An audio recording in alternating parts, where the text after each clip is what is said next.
Chapter 136. Karazhan. Just hearing this grand name was enough to make Xueqi's heart skip a beat. It was not only because Karazhan was the most popular, unique, and popular dungeon in the game before Xueqi's transmigration, but also because of Karazhan's own value and status. Needless to say, more than 1 million magic books were a shocking fortune to any force on the continent. Not to mention more than 1 million books. Even 100 books were enough to set off a bloodbath outside. With these magic books, and with the help of the system, it could be said that the biggest obstacle on Xueqi's path to becoming a supreme mage had been removed. And Karazhan's status was transcendent. To the north was the Dalajan, and to the south was Karazhan. This was the current situation in the field of magic on the entire continent. Karazhan, which Medivh controlled, was enough to compete with the Dalajan, which had thousands of mages. This was because of the books and special experimental conditions in Karazhan, and also because of Karazhan's insane magic defense ability. This time, it was not Xueqi cheating. Just the automatic magic defense system of the Mage Tower could reduce the number of red dragons in this world by at least a third. And this was the most idealistic estimate. If Xueqi had been in control from the beginning, if he was really ruthless, it was estimated that other than the Red Dragon Queen Alexstrasza, no red dragon would have been able to escape alive. The most important thing was, of course, the astral rift in Karazhan. No one knew better than Xueqi how history would develop in the future. Draenor, or what the people of Azeroth called Outland, or what the orcs called Our World. This planet, inhabited by orcs and Draenei, was absolutely an obstacle that could not be avoided. Thinking of the war that would break out in the future, if possible, Xueqi absolutely did not want to completely rely on this dark portal that had been dug into the ground as his only lifeline in the future. There was no reason to refuse, be it public or private. The only thing that made Xueqi hesitate was Medivh's words. Your soul will forever be linked to Karazhan. Something like an earthbound spirit or something. It sounded so terrible that it could die. However, Xueqi's hesitation was relieved by a series of explanations from the system elf. Congratulations on successfully assisting Medivh in banishing the souls of the Lord of the Burning Legion, the Fallen Titan, and the Demon King Sargeras into the Endless Abyss. Your personal reputation with Medivh, Lothar, and Aegwynn is worship. Your reputation in the Red Dragon Army is worship. The Medivh wants to give you all of Karazhan. In exchange, you will be bound to the highest level of soul with the Karazhan Mage Tower. You will not be able to own any other Mage Tower. You will no longer be accepted by any mage organization. Highest soul binding. If you are unfortunate enough to lose your life forever, unless your soul is bound by a supreme power that surpasses the entire Karazhan mana pool, your lost soul will automatically be absorbed back into Karazhan and continue to rule Karazhan in some form. Karazhan. Demigod-level Mage Tower. In the entire world of Azeroth, it has the strongest magic defense ability, second only to the City of Mages Dalajan. Low-level cross-plane attack ability. It controls 12 astral rifts that lead to an unknown world. It comes with a demigod-level mana pool, damaged. Karazhan Library. Contains 1.28 million magic books. Although most of them are books on magical creatures, magic phenomena, unknown creatures, environments, and other information, one thing is certain. There are all the magic books you need to train until you become a Breaking Dawn mage. More details of Karazhan are unknown. You will need to discover them yourself. Host. Medivh's inheritance. Medivh knows that he will die, and he hopes to give his inheritance to you. Only by accepting his inheritance can you fully possess Karazhan. In addition to the Karazhan Mage Tower, you must also accept the following things. Medivh's integrity, human nature. Medivh's seed of prayer, Atish, Guardian's legendary staff. Medivh's integrity. Without the interference of Sargeras' will, Medivh is a true saint.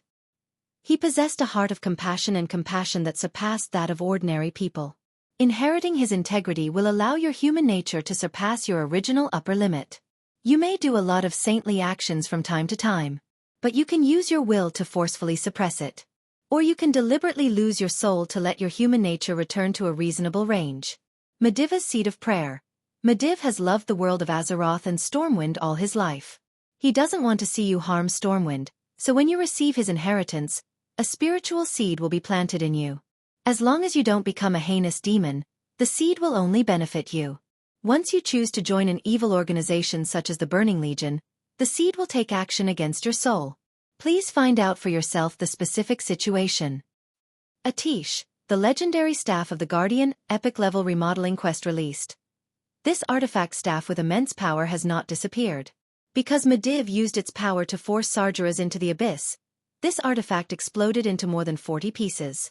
If you can successfully collect all the pieces of the staff, you will have the opportunity to own this unique artifact staff in Azeroth. After reading through all the requirements and prohibitions in one breath, Duke felt a weight lifted off his shoulders. Medivh didn't cheat him, and he could be said to be kind. As long as Duke didn't run to the Burning Legion or the Scourge Legion, and didn't start a massacre in Stormwind, Medivh wouldn't have any means to restrict him. At this moment, the withered face of the world's greatest wizard, who was about to pass away, suddenly smiled, and 2 lines of tears rolled down his cheeks. Duke, from the moment I first saw you, I knew you would be an unfettered powerhouse who soared in the sky and ruled over the earth. I never thought about using morality or power to bind you. Even when I was secretly influenced by Sargeras, I never had such a thought. But, Duke, have you thought about it? The greater the power, the greater the responsibility. It seems that if a talented and capable person like you doesn't stand up, Azeroth will definitely perish. When Duke heard this, his heart suddenly shrank. He didn't know why, but a sour feeling welled up in his nose. Medivh continued, even if you're not from Stormwind, at least I hope you remember that there was once a Stormwind city that provided you with the soil to grow. Remember that there were countless brave people who fought alongside you. They all hoped that the kingdom would survive. They hoped that this beautiful and fertile land would no longer be ravaged by evil. Chapter 137. Duke, I'm begging you too. Lothar couldn't help it anymore and spoke with red eyes. Duke stared blankly at the dying Medivh, and also at Lothar, the Lion of Azeroth who was about to cry in front of him. In his impression, Anduin Lothar was a hero with infinite loyalty and courage. Even when his country was destroyed, even when his 2 childhood friends died one after another, even when his own son died on the battlefield, he never showed his weak side. He was still like a flag, leading the Stormwind, leading the 7 kingdoms, and even leading the entire alliance to victory in the future. Lothar was a hero with an iron will that would never admit defeat. However, the current Lothar was no longer the strong image in history, but it gave Duke a more realistic feeling. Yes, this was the living Medivh and Lothar, this was the real Stormwind, this was the Azeroth that countless heroes forged with blood and fire. Duke nodded gently. There's no need to say anything. I will fulfill your wish. I will inherit your will. I once told His Majesty Rin, if the destruction of Stormwind is inevitable, then I will change it for you personally. Now, although I haven't completely done it, I believe that with our efforts, the future of this kingdom's destruction has begun to be reversed. If inheriting your power and wisdom and fighting for the survival and hope of all mankind is my fate, then my choice is to accept. When Duke finished speaking in one breath, both Lothar and Medivh trembled as if they had been electrocuted. Medivh gently pressed on Duke's hand. Duke, as the new master of Karazhan, can you please bring in a few old friends from outside? I can still hold on for a while. Although the circulation of mana in the temporary magic circuit in Medivh's body was getting weaker and weaker, it seemed that what Medivh said was true. Duke decisively took over part of the authority that Medivh had handed over, and opened the barrier of the mage tower that was still in operation in Karazhan. Medivh's voice rang outside the tower. Mother and a few of my old friends outside. Could you come in for a moment? The few mighty figures outside the Magus Tower who were nervously observing the situation exchanged a glance. The Red Dragon Queen flapped her wings and carried Aegwynn and Tyrande up. Several minutes later, not only the 3 of them, but also Windsor and some of the remaining soldiers arrived at Medivh's side. People surrounded the city in a dense mass. Aegwynn, on the other hand, knelt on the ground and hugged her son, letting Medivh's head rest on her thigh. Even though 800 years had forged her strong and firm will, at this moment, she was just the mother of a child, no different from the millions of mothers in the world. Ignoring his mother's tears, Medivh spoke in a weak voice. I, Medivh, former guardian of Azeroth, chief archmage of the royal court of Stormwind, declare in front of all the ladies and gentlemen present that my last wish is to pass on the Karazhan Mage Tower and everything within it to Sir Duke Marcus. Beside him, Lothar, who was supported by Windsor, also spoke. I, Anduin Lothar, 7th leader of the Brotherhood of the Iron Horse, Sir Stormwind, commander of the Stormwind Royal Knights, hereby confirm Medivh's last wish. I will convey his last wish to His Majesty King Lang Rin. When His Majesty completes the confirmation, Karazhan will officially complete the transfer of fief. This moment was destined to be forever fixed in the memory of all the spectators. Time flew. After Hua Lao passed away, many of them would repeatedly think about everything that happened at this moment. The death of the strongest mage, guardian of Azeroth, Medivh, symbolized the end of an era, and Duke Marcus's inheritance of Karazhan symbolized the beginning of a new era. Under the witness of so many people, Medivh used his weak fingers to draw an unknown symbol on Duke's palm. Duke could only feel that there was an endless amount of knowledge surging into his spiritual world like a tsunami. Perhaps at this moment, he still could not digest this knowledge, but Medivh had already very considerately helped him pack up and seal this knowledge. Before Duke reached the corresponding level, these spells that were too burdensome for the weak Duke would not be unsealed. In addition, there was also Karazhan.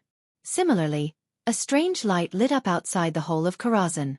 The huge Karazhan was becoming transparent and illusory. Medivh activated a magic device that could still work and began to pull the whole of Karazhan into a certain void. Time passed quietly, and everyone in the workshop quietly watched the great mage walk towards the end of his life. Even though everyone now knew that Medivh was the one who opened the dark portal and led the orcs into Azeroth, they couldn't hate this guardian who used all his strength to send Sargeras into the abyss in the last moments of his life. There was not too much pain, and there was no regret. Medivh, who was in his 40s, was held in his mother's arms. He quietly closed his eyes as Aegwynn hummed an unknown lullaby. After dozens of seconds, the last magic circuit in Medivh's body stopped. The god of magic, Medivh, smiled and passed away. After a full 10 seconds, after confirming that Medivh had passed away, Lothar and Duque bowed to all the spectators at the same time. Duque said, "Thank you for watching. Now, please leave. In 5 minutes, Karazhan will temporarily disappear from the world of Azeroth. It won't be back in a short time." The Red Dragon Queen and Tyrant were the first to leave. These two important figures nodded in unison and left. Alexstrasza jumped out of the workshop. In the blink of an eye, a red light flashed, and she transformed from the sexy female warrior in bikini armor into a giant dragon that was dozens of meters long. She spread her wings and soared, and with a flap of her wings, she flew far away. Tyrant whistled, and a huge white tiger completely ignored gravity. It ran on the almost vertical outer wall of the Mage Tower in Karazhan.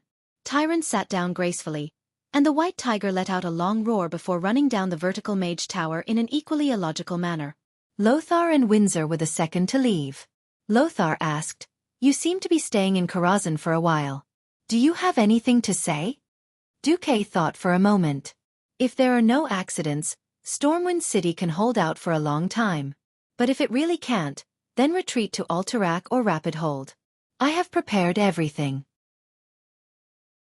Chapter 138.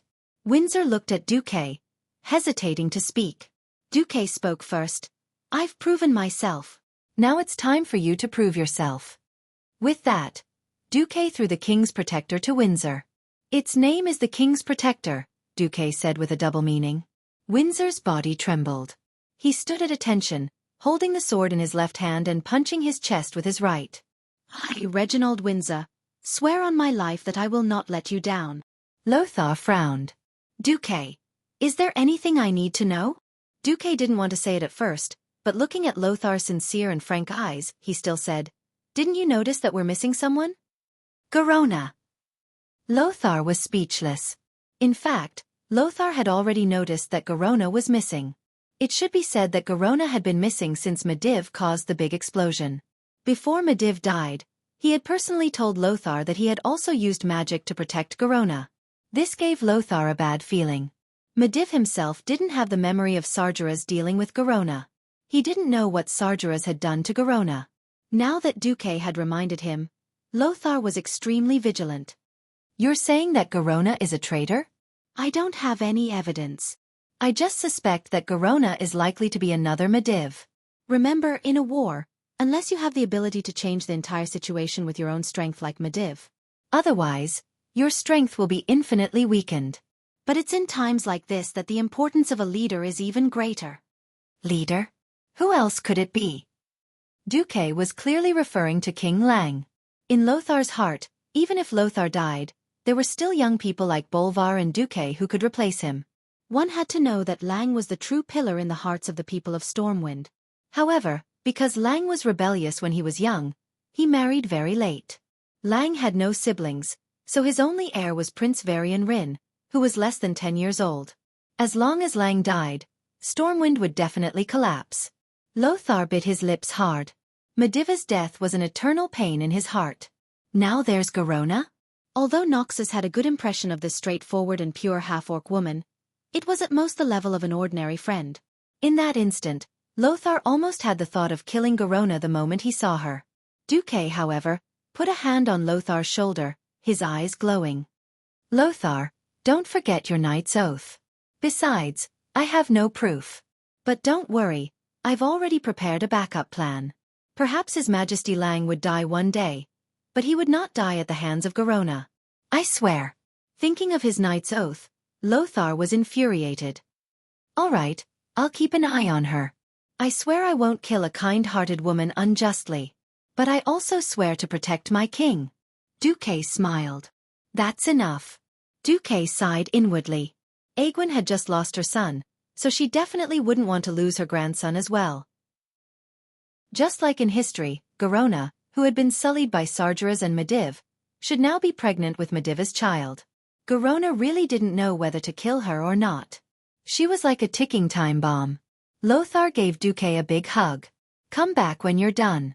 The future of Stormwind depends on you young people. Looking at Lothar, who had white hair at his temples, Duque was speechlessly touched. Without Mediva's father Alan and Lothar risking their lives to block Sargeras's curse before his death, and without Mediva's early rise, perhaps Khadgar's fate in history would have been his, Duque's. His hair was all white, and his skin was all wrinkled. Just thinking about it was terrifying. What was worse was that this was a curse on both life and soul, and it couldn't be removed at all. Even though Khadgar went to the Dreeny-Eyes Shotrath city to study the Holy Light and train in seclusion, he still couldn't get rid of this curse after he came out and became an archmage. In comparison, he had only gone from a mere 14 or 15-year-old teenager to an 18 or 19-year-old youth. This was already the luckiest of the luckiest. After sending off Lothar, Windsor, and the others, as well as Aegwyn, who was holding Mediva's body, left. Duque suddenly realized that he was the only living person left in Karazhan. It was a little scary. But there was no turning back. Duque could feel that a part of his soul had begun to fuse with the entirety of Karazhan. Of course, when Mediv had given him the inheritance, Duque had played a small trick. He had used the system elf to simulate a soul shell and let Mediv brand the inheritance on this shell. If something were to happen, not only would this outer shell help him filter it to a certain extent, but if he really couldn't handle it, Duke could still die once and throw away all of Mediva's inheritance like he had lost his moral integrity. Looking at the empty workshop, Duque let out a long sigh of relief. He could finally calm down and quietly count his gains. First was the soul. Soul power 385. Humanity 230%. As the host's humanity limit is 100%, under normal circumstances, the host will operate at 100%. Under special circumstances, the host will act like a saint. Seeing this, Duque bared his teeth. All right, moral integrity can also be inherited. I've resigned myself to this world where moral integrity is lost and moral integrity picked up. Next was the magic inheritance. You've obtained the advancement method for sky wizards from Mediva's soul seed. Sky wizards use themselves as a radiation source, greatly changing the types and flow of elements in a wide area. This greatly increases one's own mana absorption and release to suppress the enemy. You need to learn and master the following knowledge: wide area space element theory, elemental repulsion and elemental affinity, wide area space elemental circulation experiment guide. A total of 37 knowledge. Before you successfully reach the peak of Sky Wizard, all knowledge related to Morningstar Wizards will be sealed.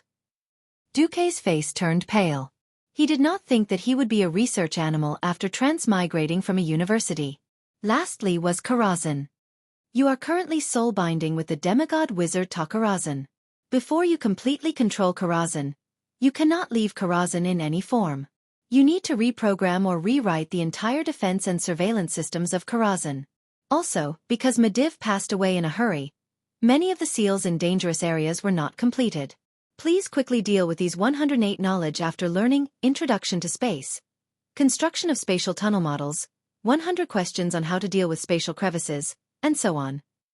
At this moment, Xueqi's face turned blue. Chapter 139. There was a famous saying in this world, although the brother is not here, the legend of the brother is everywhere. Although Xueqi could not return to Stormwind City in time, Xueqi's heroic deeds had begun to spread through the mouths of other people who participated in the raid, as well as the official bulletin of Stormwind City. Of course, the official version was embellished. The general content was that the guardian Medivh was ambushed and trapped by the demon king Sargeras. Then the head of the royal knights, Sir Anduin Lothar, together with Sir Duke Marcus, raided Karazhan, which was once occupied by the demons. In the end, together with the rescued Medivh, they worked together to send the demon king into the bottomless abyss, and Xueqi made the final blow. In the process of killing the demon king, the great guardian and the chief court archmage, Sir Medivh, was unfortunately killed. With the approval of King Lang Rin, the fief of Karazhan was transferred to Sir Duke Marcus, who had made outstanding contributions in this attack, and Sir Marcus was promoted to Viscount. Hey, have you heard? That Sea King Duke Marcus actually killed the boss of the demons, Sargeras, at such a young age. I heard. He's really amazing. I thought he was very amazing in the past. At such a young age, he relied on himself to make such a big career. I didn't expect him to be so good at business, but also in the field of magic. He's more than amazing. He also predicted this war. Didn't you see that the javelin throwers he trained have become the regular army of the kingdom, enjoying the treatment of first-class soldiers? God, I know that kid Goritza. He was originally a little gangster fisherman. Now he has 8 orc kill medals in his hands. Yes, I heard that the ones who killed the most were not the regular army, but the javelin throwers. They were all brought out by Sir Marcus. People were naive, and their impression of Xueqi had unknowingly deviated. In the eyes of a transmigrator, this was a typical example of a skewed story. But people paid more attention to things that were right in front of them, such as the orcs. People would only understand Xueqi from the things they came into contact with on a daily basis, and not from the exaggerated stories that were exaggerated in the taverns. They only knew that the only lifeline of the kingdom, the sea, was maintained by Xueqi's fleet. Now, the ones who killed the most enemies were the harpooneers trained by Xueqi. Well, people selectively ignored the shield beastmen who were charging at them. They also forgot that the harpooneers were killing from the safety of the fortresses. Those small fortresses were also invented by Xueqi. Then, it was Xueqi's fleet and the Naga warriors under Xueqi's command who risked their lives to enter the inland river to pick up the refugees and return to Stormwind City. People were curious about these large but friendly male Naga warriors. Even if these Nagas did not have a good temper towards humans, a life-saving grace was a life-saving grace. No matter how vicious the Nagas were, they could not change this fact. Once they fell into the river, even the strongest orc would not dare to say that they could defeat a Naga. This was not the first time the horde had encountered such a situation. Heroic orc warriors rushed into the shallow water that did not even reach their knees in order to kill humans. In the end, the Naga did not fight the orcs at all. They waved their long snake tails and wrapped around the orc's leg, dragging the orc into the deep water and drowning him. What they got was the cheers of the refugees on the ships and the ugly expression of the orc commander. No matter which it was, the name Duke Marcus filled every aspect of people's lives. For a time, Xueqi became even more famous than King Lang. It's Viscount Xueqi's proposal again. He wants to organize the javelin cavalry in the western wilderness. It does not require much equipment, just a horse and training in javelin throwing. Even a farmer who only knows how to ride a horse can complete the preliminary training in 10 days. Lang looked at the report handed over by Makarov, who had become almost the full agent in Xueqi's absence, and suddenly smiled. It was not clear whether it was a smile of admiration or a bitter smile at Xueqi's evilness. In terms of war, Viscount Xueqi also seems to have amazing foresight. Bolvar Fetigan said in a manner that did not provoke the nobles in the hall, "We must face up to a problem, and that is the loss of food. Although we can get food supplies from Alterac and Torrential Castle, the wet sea and various losses add up to a pound of wheat lost on the road. This is the result of our sailors' efforts to save it." Is that so? There was a low uproar among the nobles. When had the high and mighty nobles ever cared about such things? Only after losing their territory and placing themselves under the protection of Lang, did they begin to care about such things. Bolvar's voice grew louder, but last year, someone spent a lot of money to organize mercenaries to clear out most of the monsters in the western wilderness. After losing 70% of the territory in the Elven Forest, the western wilderness has become the kingdom's largest production area. After the summer harvest, the western wilderness's summer grain this year is enough for the 500,000 refugees in Stormwind City to get through the following winter. And for every 100 pounds of grain shipped from the western wilderness by sea, there is only a loss of 5 to 6 pounds at most. Wow! This time, the nobles cried out in an exaggerated manner. At this moment, Lang stood up. Well, there is no need for a vote on this proposal, I agree. Why do you always agree to Marcus' proposal? A former border count among the nobles muttered in a voice that was neither too loud nor too soft. Lang's eyes turned cold. Because it is correct, because it is beneficial to the kingdom and the people, I listen. If anyone has an opinion, you can put forward a more reasonable and effective proposal. I am also here to listen. If someone's 100 proposals are correct, then I don't mind listening to 100 proposals in one go. The nobles' complaints were actually based on the loss of power. King Lang used his courage to suppress everything. Lang's eyes were so clear, his face so resolute. In Lothar's eyes, history surprisingly overlapped, and his slightly blurred vision outlined an old picture full of historical feeling. In the picture, Thoradin the Great's last son was abandoned in the desolate Rapid Stream Castle, and then he and his last supporter led the people all the way to the southern part of the continent, all the way to the current Stormwind City, and almost built Stormwind from scratch. 1,000 years had passed, and many nobles had fallen into corruption. Lothar rejoiced. When the glorious impression of the late king was about to fade forever, at the moment of national calamity, the majestic figure of a young king overlapped with that of the late king. Lang Rin, a wise and great king. It was because of him that Stormwind still stood tall. While he was lost in thought, the voices in the council hall seemed to have been sucked out. For some reason, Garona, who was describing the strength of the tribe to the nobles and King Lang according to the scout's report, suddenly flashed her dagger.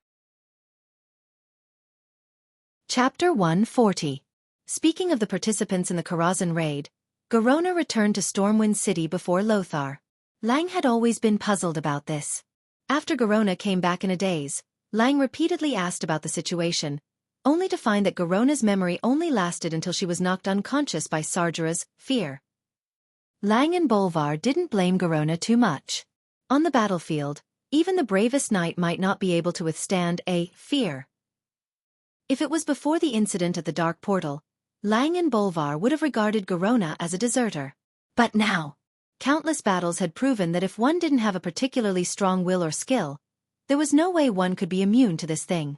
Moreover, when Garona returned, Lang had already received news that Lothar was injured but was fine, as well as that Duque was fine. In addition, with the news of Mediva's passing, Lang really didn't have much time to think about Garona since one of his childhood friends was dead and the other was injured. Because of that battle, although Lothar wasn't seriously injured, he injured his leg. Not only did he sprain his ankle, but in fact, during the big explosion caused by Mediv, the protective shield used by Mediv wasn't complete, and there were still several pieces of gravel that pierced into Lothar's injured leg. In the end, even though Lothar was burning with anxiety, no one dared to let Lothar ride the bumpy griffin. In addition, with Lang's strict orders, Lothar could only bitterly return in a carriage. Coupled with the changes in the battle situation, the front line in the Elven Forest was constantly moving towards Stormwind City. Lothar and his party had to go from east to west, almost crossing the entire Twilight Forest before turning north to return to Stormwind City. The poor vision in the Twilight Forest also greatly delayed the return of Lothar and his party. By the time Lothar rushed back to Stormwind City without much rest, they were already a full month later than Garona. Seeing Garona standing beside Lang, Lothar suddenly remembered what Duque said. As a half-orc, Garona did not have the right to enter the core of power in Stormwind. In Lothar's previous message, Lothar vaguely reminded Lang to be wary of Garona. He also secretly sent a message to his men to keep an eye on Garona. Garona was too harmless, but Garona's information was too important. When it came to the tribe, humans were completely clueless. Many military matters were related to her. Lang had also tried isolating Garona and sending someone to ask her if anything happened. Garona wasn't annoyed and answered every question. The problem was that the military situation was urgent. For example, the battle prowess of the various orc clans could be said to be uneven. For example, the Blackstone and Warsong clans were definitely ferocious. Not only were their individual soldiers strong, but they also had a large number of people. When the beast men invaded, they would often send out troops in units of clans. The second-tier clans were much worse off, such as the Thunder King clan. The unknown third-tier clans were even worse. They were behind in all aspects, in terms of numbers, equipment, and basic battle prowess. The difference in battle prowess might be a first-tier clan warrior fighting 10 human soldiers, but when it came to the third tier, it would be 1 to 3. However, not only were the orc military flags ugly, they were all F*King handmade. With one slip of the hand, the flag of the same clan could be turned into several totems. In addition, the art lessons of the scouts were taught by the physical education teacher. With mistakes piled on top of mistakes, it was naturally easy for things to go wrong when they arrived at the command post in the rear. Lang and the senior generals had been screwed over more than once by such trivial matters. The most serious time was when they almost filled in an elite army that had been formed before the war. It was different with Garona. No matter what kind of scribbles it was, she could recognize which clan it was at a glance. She could tell the characteristics of the clan, the number of people, and the battle prowess in one go. In the eyes of many officers, Garona was simply a treasure house given by the heavens to Stormwind. Even if they fought and retreated, and lost every battle, at least their losses were reduced. In Duque's suggestion left behind by Makarov, there was another time when it was summer, when the weather was dry, and they sent a suicide squad on horseback to burn down the East Cove lumberyard. This fire was awesome. They burned down 3,000 elites of the Blackrock clan, and the price that Stormwind City paid was only 5 suicide soldiers. As time passed, Garona had unknowingly become an important minister of the kingdom, and she would definitely participate in every military conference. Especially when the Horde conquered Gold Flash Town, the gateway to Stormwind City, and was about to reach Stormwind City, the military conferences were held more frequently. This time, the military conference looked no different from any other military conference in the past. The only difference was that Prince William, accompanied by the Queen, listened quietly at the side. Originally, Lang was against William's participation in the military conference. However, the Queen's words made Lang change his mind. Lang, William is already 10 years old. In my opinion, this war with the orcs will continue for a long time. In 5 or 10 years' time, can you guarantee that you will still be able to command the army like you do now? Can you guarantee that the next king of the people of Stormwind will be a good king who knows how to use troops? Lang fell silent. Mortals would eventually grow old. Faith would be passed down from generation to generation. If this was an era of peace, Lang probably wouldn't let children be exposed to such things at such an early age. However, this was an era of war, and even Lang himself didn't know when he would have to personally go to the battlefield.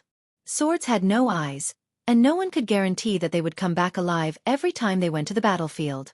Once he died, Stormwind would need a new king. All right, you've convinced me. On this day, Prince William was very excited. Even though he was well-educated and sat quietly in his seat, his eyes would sweep over Lothar from time to time. William especially admired Lothar, not only because Lothar had taught him swordsmanship, but also because of Lothar's various legendary stories. His burning gaze made Lothar feel uncomfortable several times during the military conference. He was also curious about Garona. His father and mother often came into contact with this amazing female half-orc, and often mentioned her good qualities. However, for safety reasons, he didn't have many opportunities to interact with Garona. The military conference was a little boring to William. A group of generals were arguing over something, and everyone insisted on their own opinions. Then, Anduin and Bolvar would express their opinions, and finally, Lang would summarize everyone's opinions and make the final decision. At this moment, Garona suddenly looked like she had a headache. She suddenly covered her head with one hand and pressed the other on the military sand table. "What's wrong?" Lang asked with concern. In the next moment, a cold glint flashed in the eyes of everyone at the military conference table. Because of Lothar's insistence, there were always 2 fully armed royal guards by Lang's side at all times. When the cold glint flashed, the guard who was sandwiched between Lang and Garona reacted quickly. He had been staring at Garona intentionally or unintentionally, so his reaction was the fastest. Chapter 141. He had 2 swords, one was a standard long sword, and the other was a short sword for close combat. At this moment, he pulled out the short sword. If he had a third of a second, he could have unsheathed the sword and stood in front of the king. However, it was too fast. Garona's figure turned into a flash of green light. The cold light flashed. It was just a horizontal slash, but he couldn't dodge it. Even his movements and thoughts couldn't keep up. An amazing killing skill. Speed. Angle. Strength. They were all marvelous to the extreme. Chi! A red arrow of blood spurted out from the guard's throat. One had to know that the Imperial Guards were fully armed. The full helmet was only in the shape of a T. The horizontal gap was convenient for a wide field of vision. The vertical gap was convenient for breathing. There was almost no angle between the helmet and the breastplate. In fact, there was only a gap of less than 3 millimeters. But this gap was caught. It was a one-hit kill. There was no luck. No one reacted. Garona flashed past the guard and appeared in front of Lang. Ryan couldn't help but be stunned. To be honest, Lang was not weak. In fact, the moment he saw the cold light, he had already reacted. But the moment he saw Garona's face, he was stunned. What kind of a face was that? In Clayton's imagination, this kind of assassination where the dagger was revealed, the assassin should be fierce and vicious. It was either filled with unparalleled hatred, or it was filled with a coldness that viewed life as worthless, or it was... Lang thought of many possibilities. In fact, after Lothar vaguely reminded him, he more or less kept an eye on Garona. However, Ryan had never thought that Garona would have such an expression on her face. With helplessness and despair, with love for humans, and even with love for Lang. No, it was a more direct love. It was under this expression that Garona's body quickly waved the dagger and stabbed at Lang. Lang was stunned. He was not only a wise king, he was also a kind king. Just like Lothar, Lang had also taken the oath of a knight. He really could not bear to draw his sword on a woman who did not want to hurt him, even if she was a half-orc. In a flash, Lang's eyes revealed such a look. Why do you want to kill me? Did I do something wrong? Garona responded with a helpless, unwilling, and despairing look. No, I don't want to kill you. But I lost control of my body. What? After Lang understood Garona's gaze, he realized that he should draw his sword. Because it was a military conference in the heart of the kingdom, in the Storm Fort. He wasn't wearing any armor. His sword was the only thing he could depend on. The speed at which Lang drew his sword was not slow. However, in this moment of hesitation, he was still half a step too slow. Time seemed to have frozen because of this terrifying and complicated assassination. William looked at his father, who was about to be stabbed to death, in horror. He couldn't understand why that hateful half-orc would use a weapon against his father. Lothar was also half a step too slow. It takes 100 days to recover from an injury, was a description of his current condition. Even though he had received the best treatment from the priest immediately after leaving Karazhan, his leg was still not completely healed. This was because a large amount of chaotic magical energy had been injected into his leg. Although this energy was not fatal, it would take a certain amount of time for it to dissipate. So Lothar immediately drew his sword, but could not rush over in time. King Lang Rin, the true pillar of Stormwind, was about to lose his life at the hands of his trusted Garona. Seeing that the orcs were about to attack Stormwind City, the people of Stormwind were about to lose their king. Seeing that another wise king was about to fall under a despicable and shameless assassination. Then, an unexpected person made a move. Reginald Windsor. As the representative of Viscount Duke Marcus, and as the mouthpiece of the important minister of the kingdom who was temporarily unable to attend, Windsor was allowed to participate in the military conference. In addition, he was once a direct subordinate of Lang, so the king allowed Windsor to carry a weapon into the conference. Interestingly, almost everyone knew the name of the one-handed sword that Windsor had obtained from Xueqi. King's Protector. On this day, at this minute, at this second, the King's Protector showed its glory. Assist. A special skill that allows a slow-witted class like the warrior to feel a little more graceful. The warrior here wasn't an ordinary warrior, but a warrior of the profession. Using a special power called Rage, warriors could perform many special skills that ordinary people could not. For example, this assist could allow a warrior to cross a certain distance and go forward to block the next attack for his chosen teammate. While everyone's eyes were attracted by Garona, no one noticed Windsor's move. The speed was as fast as an afterimage. The moment Windsor appeared, he used his scimitar-like Scarlet, King's Protector, and blocked Garona's killing dagger with a horizontal stance. What was interesting was that both the perpetrator and the victim showed a relieved expression at the same time. "Thank the heavens," Ryan and Garona said with the same expression on their faces. But in the next moment, Garona's expression turned into one of shock. Her figure disappeared from the spot again. Shadow Step, a special rogue technique that allowed the rogue to appear behind the victim in an instant. Seeing that Garona's first attack had failed, she attacked again. This time, not only did Lang pull out his sword and turn around, but Lothar and the royal guard on Lang's right also arrived. The royal guard abruptly dodged to the side, almost using his own flesh and blood to forcefully squeeze himself between the half-turning Clayan and the dagger. Garona's epic tier dagger easily cut through the muscles on the royal guard's arm. At that moment, Lothar arrived. With the same simple slash, Lothar's king's sword turned into a dazzling arc of light and slashed at Garona's arm. Arg! Unexpectedly, Lothar did not even hit Garona. Instead, Garona let out a blood-curdling scream. A black aura visible to the naked eye emerged from Garona's back, and one could vaguely see that it was a demonic ghost roaring. The strange cries of the evil demons seemed to contain some kind of terrifying power that shook the minds of those who heard them. The chilling evil aura had become accustomed to the entire council chamber like a storm. The demonic energy of this demon was so powerful that even Lothar's king's sword was slightly suppressed.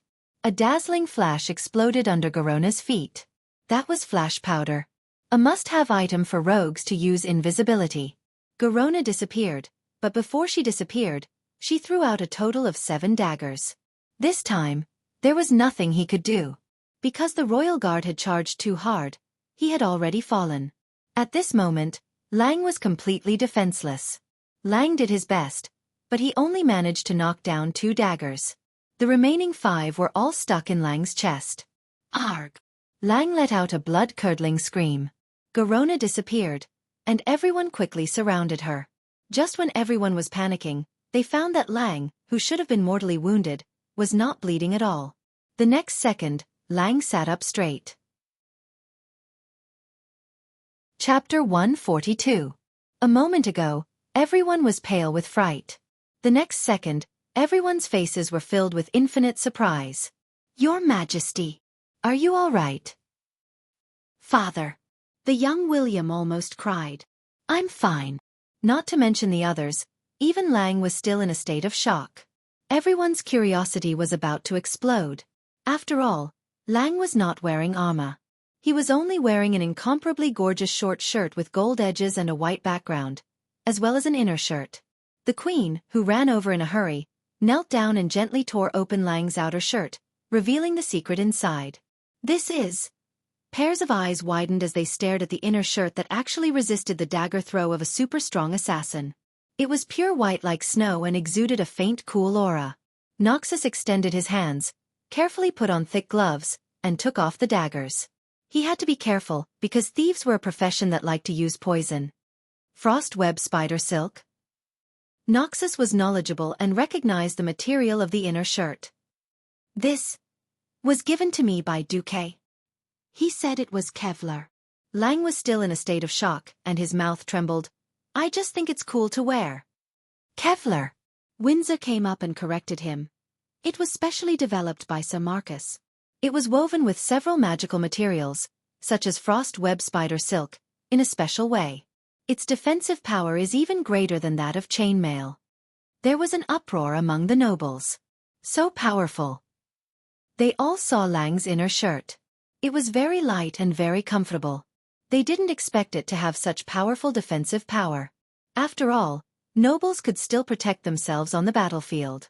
Usually, it was a heavy iron armor on the outside, a chainmail made of interlocking iron rings in the middle, and a leather armor on the inside.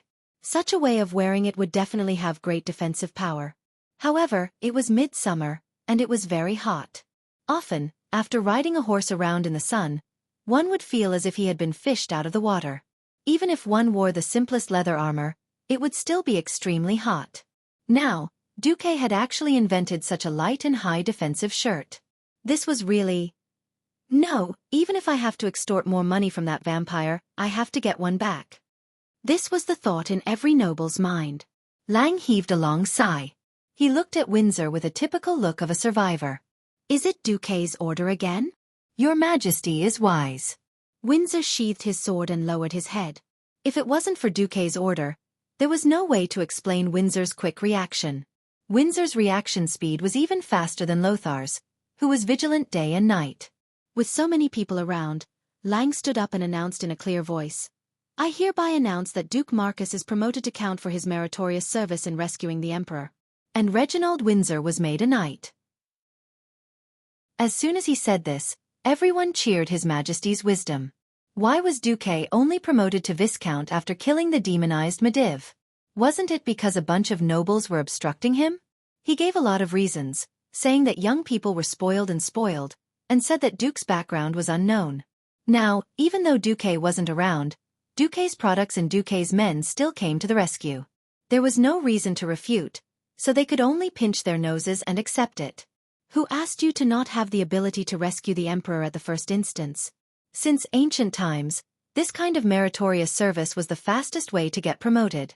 Moreover, now that the Orc army was at the city gates, they needed Lang's leadership and rallying power even more. No one would make things difficult for them at this time.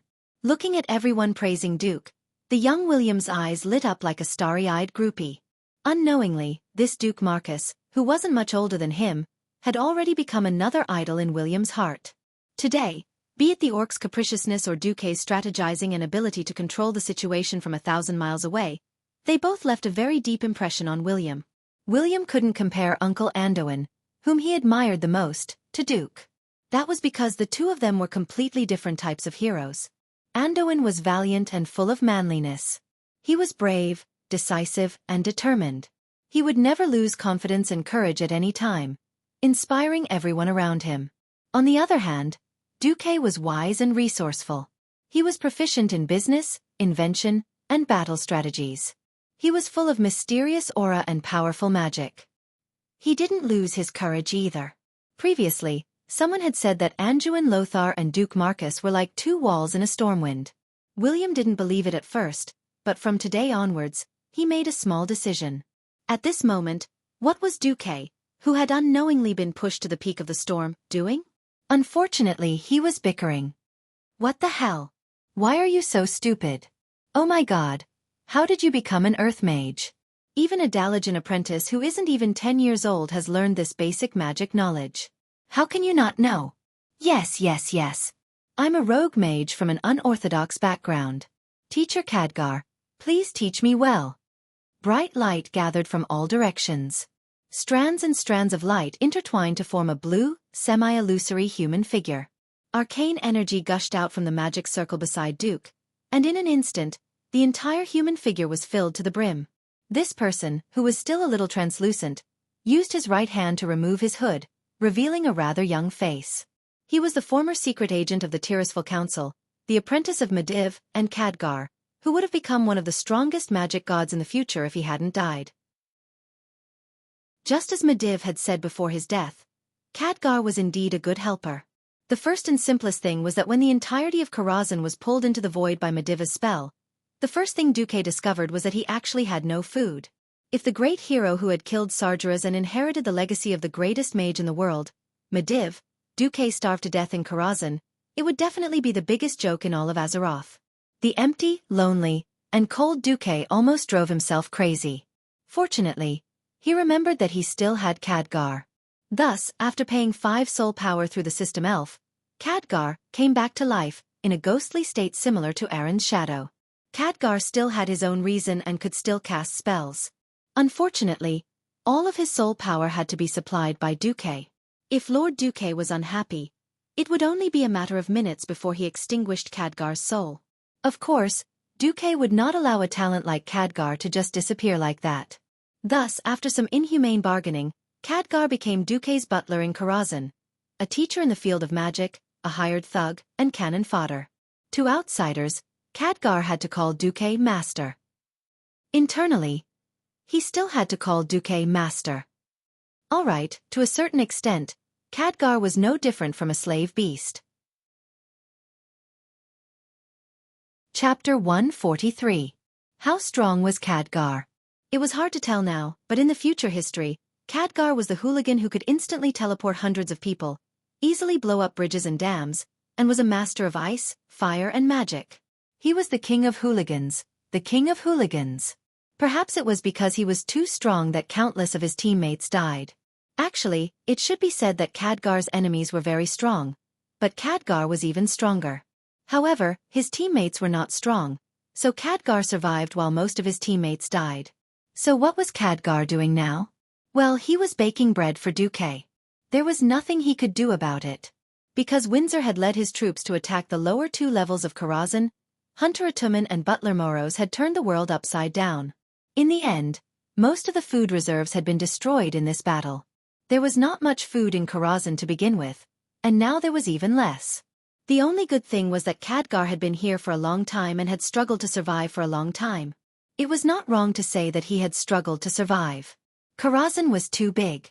The library alone had more than 28 million magic books, and that was not all.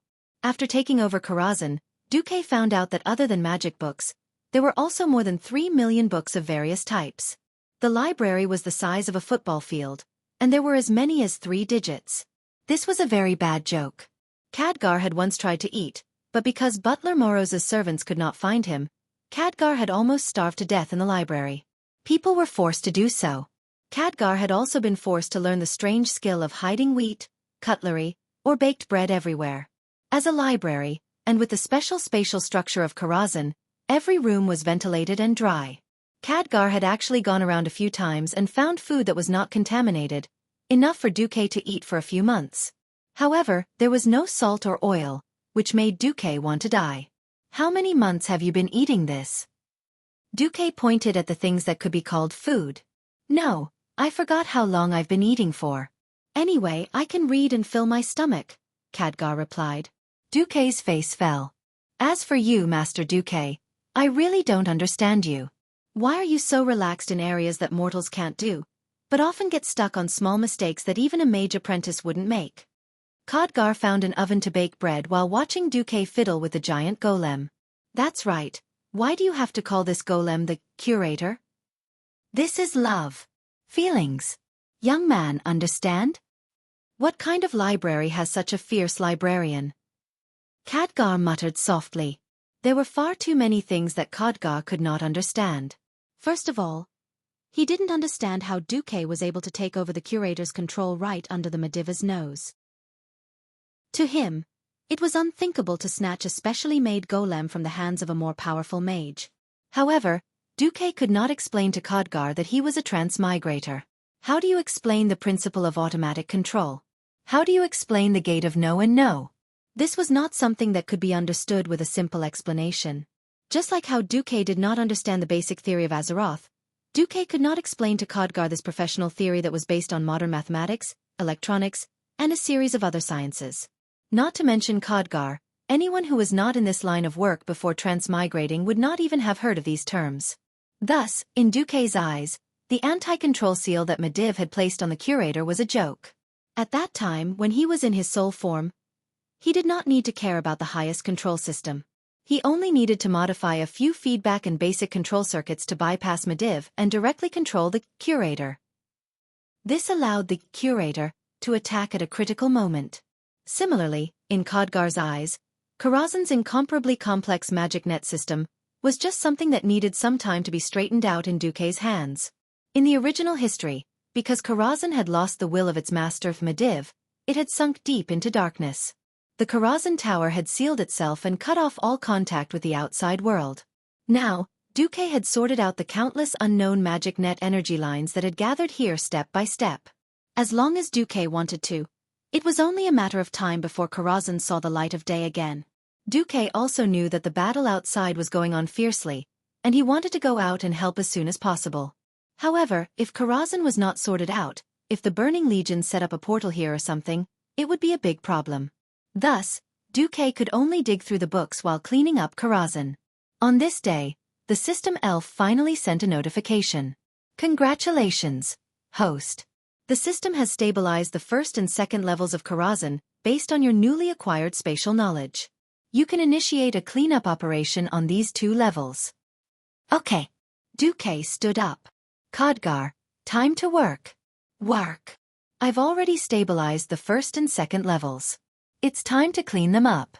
Really? Khadgar's eyes lit up. Unlike the serious and old-fashioned teleportation mage, Khadgar was smart and eager to learn. When he had books, he could be very quiet. When he wasn't studying, Khadgar was more lively. Khadgar was a little tired of the days where he could only go between the library and the workshop. He immediately put down the book in his hand and followed Duque and the huge curator.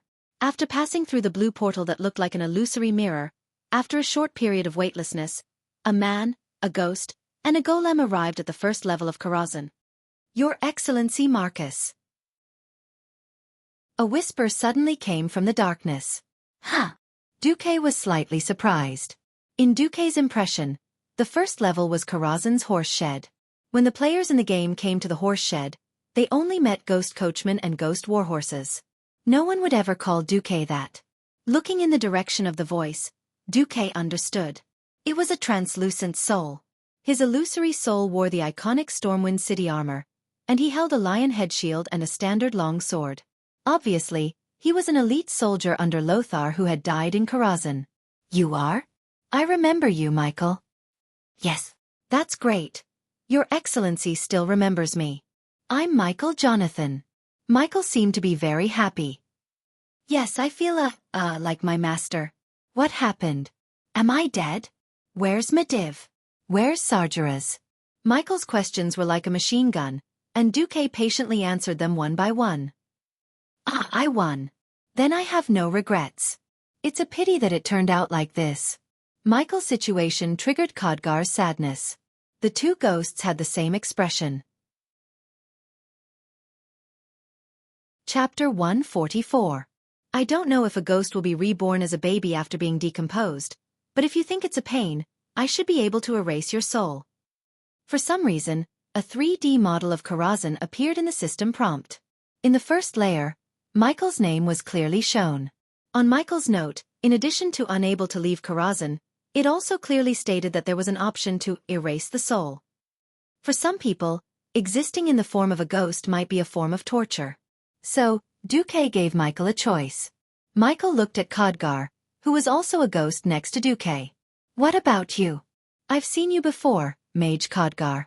Why did you choose to continue to exist in this world?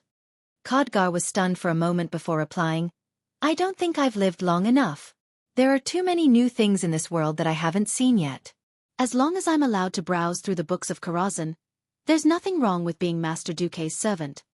Duque secretly complained, No wonder you're willing to listen to me.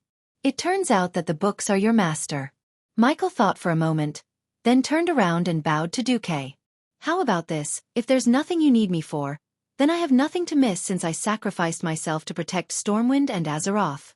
Then At this moment, the system suddenly gave Duque a shrill warning. Warning! Warning! According to your newly learned space theory, and other knowledge, it has been detected that a space passage will be forcibly opened in 72 hours.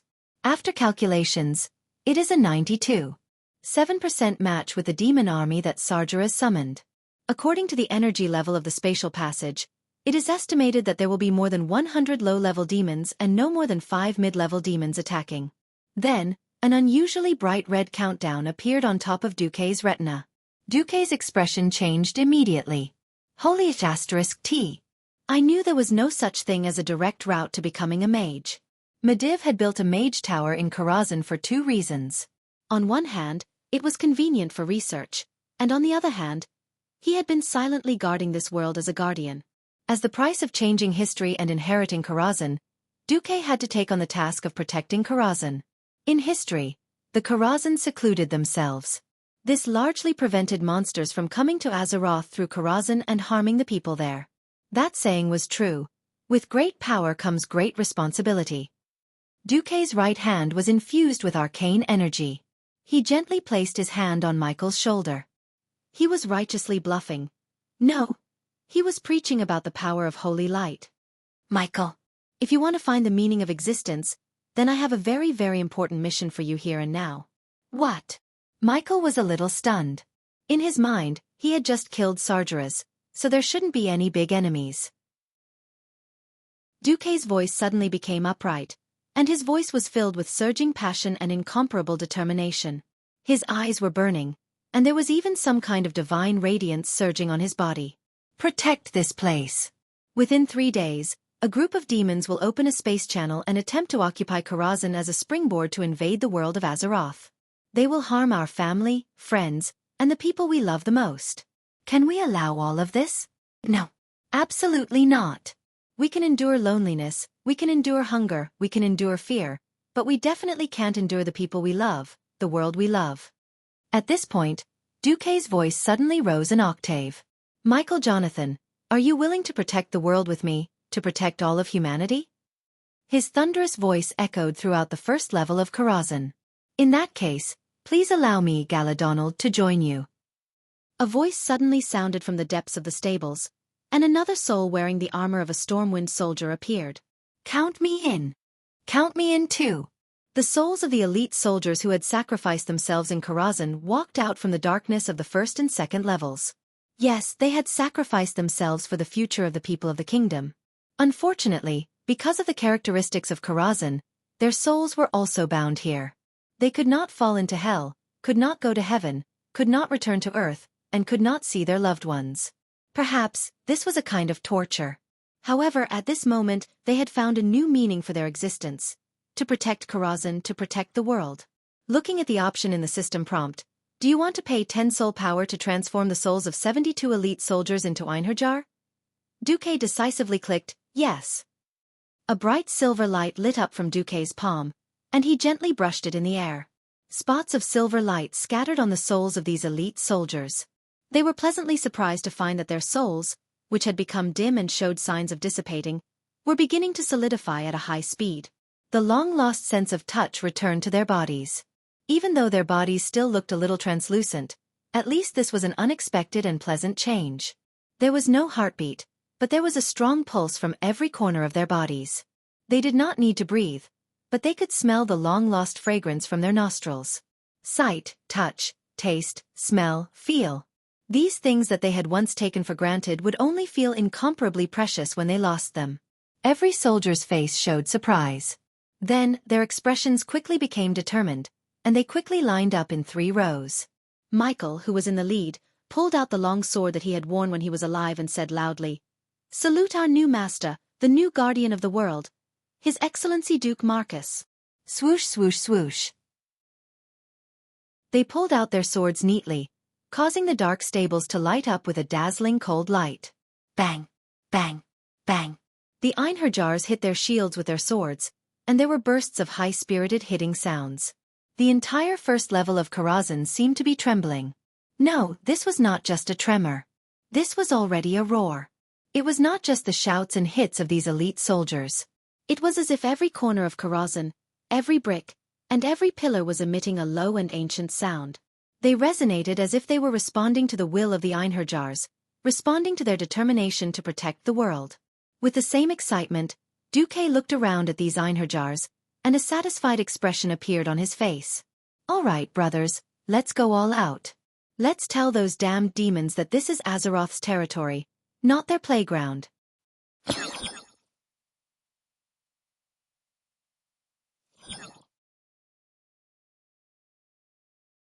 Chapter 145.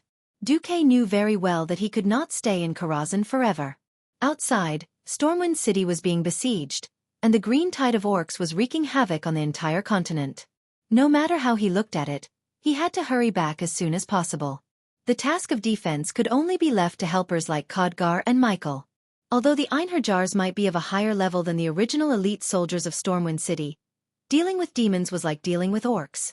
There was no point in simply relying on numbers.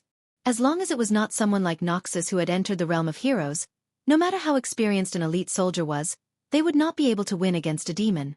Xueqi suddenly recalled a game he had played before. Coupled with the Mechanical Traps Encyclopedia that he had found in the Mediv library, Xueqi had an idea. 108 magicians' hands immediately appeared. They flew around the first and second floors of Karazhan. They creaked as they unloaded the wood that Xueqi needed, and even uprooted some of the pillars in the stable. Xueqi injected arcane energy into the ground, freeing the huge stone bricks from the shackles of gravity, and they flew into the air along with the soil. Khadgar was dumbfounded. He looked at Xueqi, who had a lot of magic theories that he did not understand before, as if he were building a building block. Like building blocks, Xueqi completely changed the structure of the first and second floors of Karazhan. Damn it, even if Karazhan is in the middle of a space-time crack. But if you mess around like this, Karazhan will still collapse. Khadgar could not help but exclaim. What? Do you know anything about architecture? Huh. Khadgar was a mage, not an old foreman of the Mason Brotherhood. When Xueqi said this, he was immediately stunned. You know? Of course, as long as I don't touch the supporting pillars and load-bearing walls, even if I hollow out the first and second floors, there will be no problem. Also, I have calculated the gravity here, and it is only about 80% of the gravity outside. I can make it even sharper. Although Khadgar did not understand what Xueqi was saying, he did not understand. Just like that, Xueqi spent about a day turning the first and second floors of the Karazhan into a huge death labyrinth. Spike traps, tar traps, arrow walls, spring traps, blade walls. Together with some gaps that led straight to the void turbulence, Xueqi ran into a propulsion trap that could knock away a huge body larger than a ton. Everything was ready except for the demons. 2 days later, at the main entrance of Karazhan, the chaotic void of red and black separated. A thick green light that was not too dazzling, like the light of moldy pea soup in a dark cuisine, illuminated the main entrance of Karazhan. In Xueqi's perception, it was an evil aura that pierced through the chaotic void. The unknown world connected directly to Karazhan. A huge crack was forcefully torn open in space, and some kind of magic was rapidly reinforcing the crack. A terrifying aura, so evil that it was almost tangible, gushed out from the portal. Xueqi, who was sitting at the end of the second floor, could also quickly smell the unpleasant aura. Beside Xueqi, Khadgar's expression changed slightly. After seeing Xueqi nod, he walked in front of a crystal ball that was flashing with arcane light and pressed his hand on the crystal ball. It was a soul crystal ball that could connect to the spirit seas of all the Einherjars on the first and second floors. The guest has arrived. I repeat, the guest has arrived. As soon as he finished his sentence, a huge red gauntlet appeared at the entrance of the portal. The next second, a humanoid demon over 5 meters tall with crimson dragon wings stepped out of the portal. His entire body had explosive red muscles, and he wore heavy armor. His head was a bit like a rough orc's, but there were huge horns on his head that orcs did not have. He had a pair of powerful legs like those of a goat. Not only were they folded back, but they also had huge hooves. The blazing flames that wrapped around his body contrasted with his huge body, making this apocalypse guard look extremely ferocious and terrifying. Kill all those who resist here. Master Sargeras will not fall in a place like this. Search. Search for him. Even if this place is completely destroyed, we must find the passage to Master's location. This huge demon was roaring at his subordinates in the Eridar language, which was also commonly known by humans as the demon language. Countless terrifying figures rushed out from his side. There was a demon hound that was completely red and had 4 limbs on the ground. It had 2 long black and white tentacles and 2 huge bull horns. There was also a demon guard that was bare-chested, had indigo skin, and had strong chest muscles. Apart from their bare upper bodies, the demon guard's arms and waist were covered in heavy armor that was mainly red with white edges. Long crimson horns grew out from his head and back. There was also a void demon that was covered in armor. Its true form was actually an inverted triangular dark blue energy body. They swarmed forward in a chaotic manner and rushed into the long passage at the main gate of Karazhan. Suddenly, the fastest hellhound seemed to have stepped on something. The sound of metal rubbing could be heard in the darkness. In the next second, dozens of sharp spikes shot out from the floor. As if they wanted to skewer the hellhound, they pierced the abdomen of the hellhound. As the scouts of the demon army, the hellhound had agility that Xueqi did not know about. The moment the spikes were about to touch its abdomen, the hellhound suddenly arched its back and bounced into the air like a spring. Unfortunately, without any warning, a 2 meter by 2 meter square suddenly fell from the ceiling. Before the hellhound could do anything else, it was abruptly knocked back to the ground.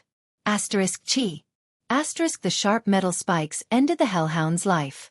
Accompanied by a series of clattering sounds, the spikes were retracted back into the ground. The ceiling that had fallen a certain distance was also pulled back up by the stirring gears, quietly waiting for the next victim. Of course, there was more than one hellhound that was hit. The demons charged forward. Suddenly, there was a bang. A huge demon that could easily kill 20 elite human warriors was suddenly sent flying by a metal brick from the ground. The unlucky guy was caught off guard. Like a cannonball that had been stuffed into the barrel of a cannon, he was ejected with a loud bang. Demons were not beasts that had no intelligence and only knew how to kill. They were shocked by the strange situation. Their eyes followed the figure of the victim until the victim hit a wall and stopped. Only then did their eyes start to focus. Before they could shift their focus, 3 sets of crossed giant axes suddenly popped out from the seemingly ordinary wall. Those axes were ridiculously heavy even when carried by ogres. The axe blade, which had a diameter of more than a meter, could easily chop off a dragon's neck, let alone a demon. With a chilling glint, the demon only had time to scream before the cold gleam of the axes flashed across his body. On the wall, there were only a few deep cracks, splattered demon blood, and scattered pieces of flesh that could no longer be pieced together. What's going on? Chapter 146. The invasion of the demons was over. None of the 185 demons were spared. They were all killed on the first floor. None of the Einherjars were lost. Xueqi was very satisfied with the result. But Xueqi was more satisfied with the connection between the things in Karazhan's mage tower and himself. Through the system control, he could almost grasp all the details of the first and second floors. As long as he was willing, he could see every space inside, as if his soul had left his body. Ah! What a wonderful feeling! If only I could control magic so meticulously, and control the whole situation so powerfully, and control the power of every group of elements, Xueqi said to himself. Control every group of elemental power. Wait! Control every group of elements? When he thought of this, Xueqi suddenly had a feeling of enlightenment. Just do it. He slowly poured the arcane energy into his eyes at a pace that his eyes could adapt to. When he closed his eyes and opened them again, Xueqi suddenly found that he saw a new world. Unlike the various basic substances that made up the world, it was a pure elemental world. As far as he could see, the thick walls around him had turned into groups of solid yellow earth elements. They were almost motionless, in a state that was close to solidifying. In the more empty places, there should be air flowing. But the situation was completely different. Xueqi sensed the wind elements. The light and ethereal wind elements were floating in the air with some water elements, almost without any pattern. They just followed the space set by the earth elements and flowed along the long and narrow corridor. With a flash of inspiration, Xueqi stretched out his hand, and a ball of flame was instantly born in his palm. In this elemental world, Xueqi could clearly see that countless small lights quickly gathered in his hand from all directions. The yellow light spots became bigger and brighter, and finally gathered into a ball. It was clearly just a small ball of flame, but Xueqi felt very accomplished. Because just looking at the ball of fire elements, it gave Xueqi the feeling of creating a new star. From the light of a grain of rice, it gathered a light that was tens of thousands of times brighter than before. In the end, it became a dazzling light that even the naked eye did not dare to look at directly. Gently closing his palm, Xueqi reached out to the earth elementals around him. Beep. It was a strange sound. However, Xueqi discovered that he had gained control over the earth element. As his fingers pinched, rubbed and rubbed, the earth element in his palm changed accordingly. It was like a piece of clay that allowed Xueqi to knead and flatten it. Next to Xueqi, Khadgar watched in shock as Xueqi stirred the stone wall as if he was stirring a ball of dough. In that instant, Khadgar lost the ability to speak. From Khadgar's perspective, magic was only suitable for destruction. How could it accomplish such a thing? Xueqi ignored Khadgar. He was still immersed in this rare experience. Logically speaking, by controlling the earth element in such a way, his power should have flowed out like a flood. In fact, when he truly grasped the earth elemental, Xueqi even discovered that it was the energy extracted from the earth elemental that helped him further transform the earth elemental. Not only the earth element, but the fire and water elements were also doing the same. Xueqi easily extracted the heat from the water element, and a large ice prism appeared in the air above Xueqi's head. When the heat combined with the fire element in the air, tens of fireballs of various sizes appeared at Xueqi's feet. What? Khadgar could not believe his eyes. Xueqi was actually using fire and ice magic at the same time. Weren't these two types of magic in conflict? Using either fire or ice to connect two opposing elemental worlds at the same time was simply courting death. Was Xueqi courting death? No. Obviously not. In Khadgar's field of vision, Xueqi lightly flicked his finger, combining the ice prism and the fireball into a frost-fire arrow that contained both the power of fire and ice. The frost-fire arrow pierced through the first wall, leaving behind a burn mark the size of a bowl. It then pierced through the second wall, leaving behind a large hole covered in ice. Finally, it exploded at the third wall, causing half of the wall to collapse. This was not the end. The first wall had clearly been scorched by fire, but a second later, it had completely turned into ice and exploded.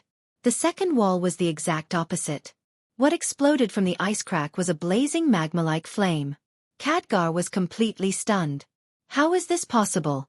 Xueqi did not reply. Instead, he muttered to himself, I understand why earth mages are earth mages. It's because earth mages can only be fixed to the ground, unable to move at all.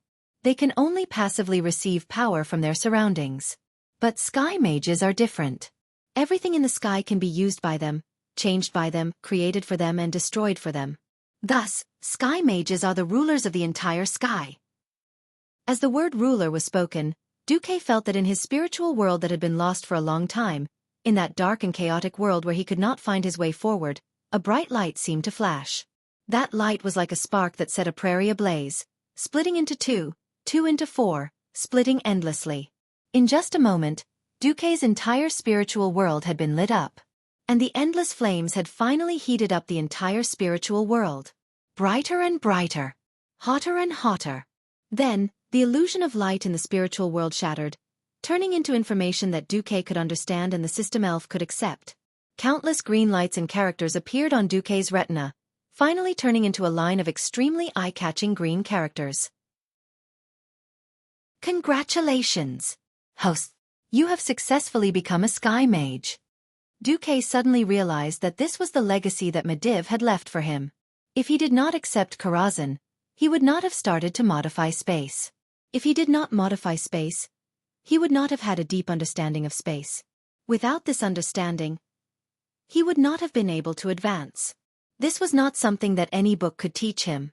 Only by personally experiencing it would one be able to master the power to dominate the elements of heaven and earth, amidst the countless changes of the elements of heaven and earth. Phew! Xueqi let out a long breath. At this moment, a line of red words suddenly popped up. Your servant Reginald Windsor is in a state of near death. Chapter 147. Was Stormwind going to be destroyed? This was what every citizen of Stormwind had been discussing in private for the past few months. The orcs were too terrifying. Every survivor of the orcs was telling their fears to others. If it wasn't for King Lang, clad in dazzling golden armor, patrolling the walls of Stormwind 3 times a day, perhaps this unease would have spread endlessly. Lang Rin, Anduin Lothar, and Bolvar for Dragon. The 3 of them had become the backbone of the people's hearts at some point. Looking at the walls that were getting thicker and taller, looking at the huge archer towers and catapults that were growing a story higher every day, the people's hearts were finally a little comforted. Standing on the outer wall of Stormwind and looking at the dense forest in the distance for a while, Lang retracted his gaze. The original outer wall of Stormwind had been modified beyond recognition. After the outer wall was almost doubled in thickness with that magical cement, the height of the wall had also increased by half. Not only that, there were 2 more walls outside the outer wall, and 2 huge hunting spaces between the walls. According to the blueprint, this was called Barbican. The 3 walls were connected by a relatively narrow passageway. At the crucial point, there was only a large iron plate. Next to the iron plate was a bolt, which was attached to a small passageway. As long as a soldier pulled out the bolt, or someone on the wall pulled out the iron chain connecting the bolt, the iron plate would fall. Not only that, but the newly built walls were also different from the traditional ones. From the outside, there were many enigmatic diamond-shaped structures. Whether it was Lothar or Bolvar, all the officers who had been to the front lines had said that this structure was very good. It could effectively defend against the crude but powerful catapults of the orcs. Behind the 3 outer walls was a huge hexagonal archer tower that rose from the ground. The pointed side of the archer tower pointed outwards, and the higher the tower, the narrower it became. If it wasn't for the invention of a technique called reverse mold, this would have been an inconceivable thing. Other than the archer tower, there were even larger turrets that could hold several ballistae or a large catapult. Just the sight of so many war machines was enough to make one's hair stand on end. And all of this was done after the beast men invaded the elven forest. Edwin, are these all Xueqi's blueprints? Lang was very satisfied, but he still had some doubts as he asked the young man beside him. Edwin Van Cleef, 28, senior foreman of the Brotherhood of Masons. However, he was now employed by Xueqi to serve the king as a project supervisor sent by Xueqi. Yes, your majesty. Right now, Van Cleef was far from the evil leader of the faction of evil who was slandered by a despicable black dragon, persecuted by the nobles of Stormwind City, and rose up in revolt to form the Defia's Brotherhood, to occupy the Moon Creek town in the western wilderness, turning the mines there into death mines, attacking any Stormwind citizens and resisting the regime of Stormwind City. Edwin Van Cleef was at his most hot-blooded and righteous age. He was flattered when Makarov came to him with Xueqi's orders. Makarov was Sea King Xueqi's butler. Duke Marcus, the kingdom's brightest star, a rapidly rising business magnate, a rising star in the world of magic, and the master of a new faction in Stormwind. And he was just a craftsman who was looked down upon by the upper class. He did not expect that Xueqi's representative, Makarov, would come to him personally. When Makarov explained the purpose of his visit, saying that Xueqi wished to take him in as a direct follower, he did not hesitate to accept Xueqi's invitation. Even though he never had the chance to meet his master, what happened afterwards further strengthened Edwin's loyalty. Xueqi wanted him to build a large number of fortresses for the kingdom to slow down the advance of the orc army.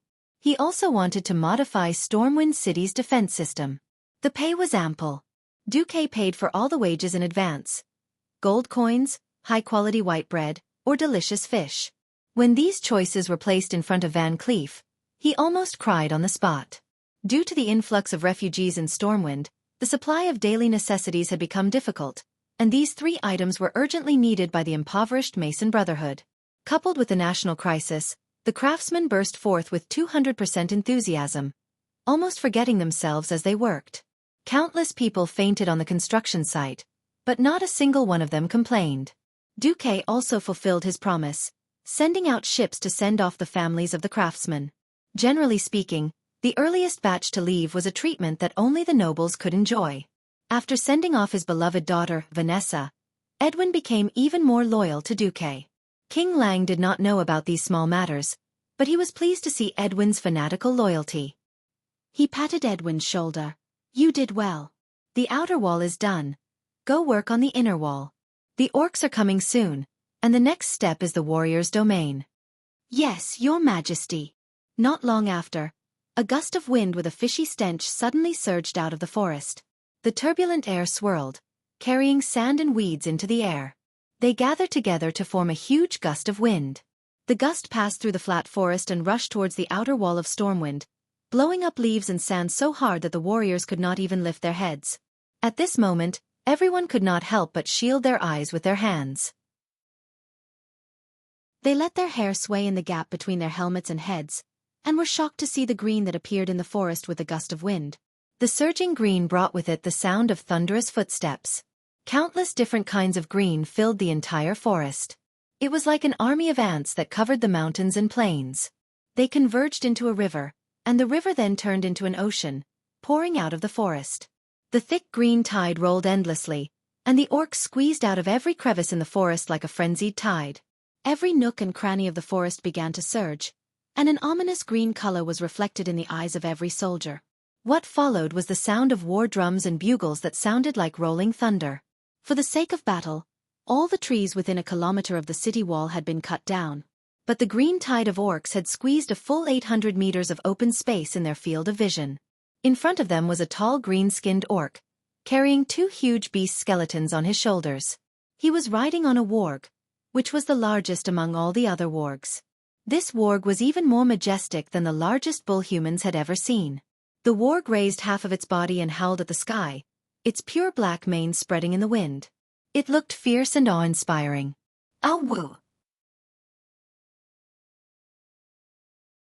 Chapter 148. Woo woo woo.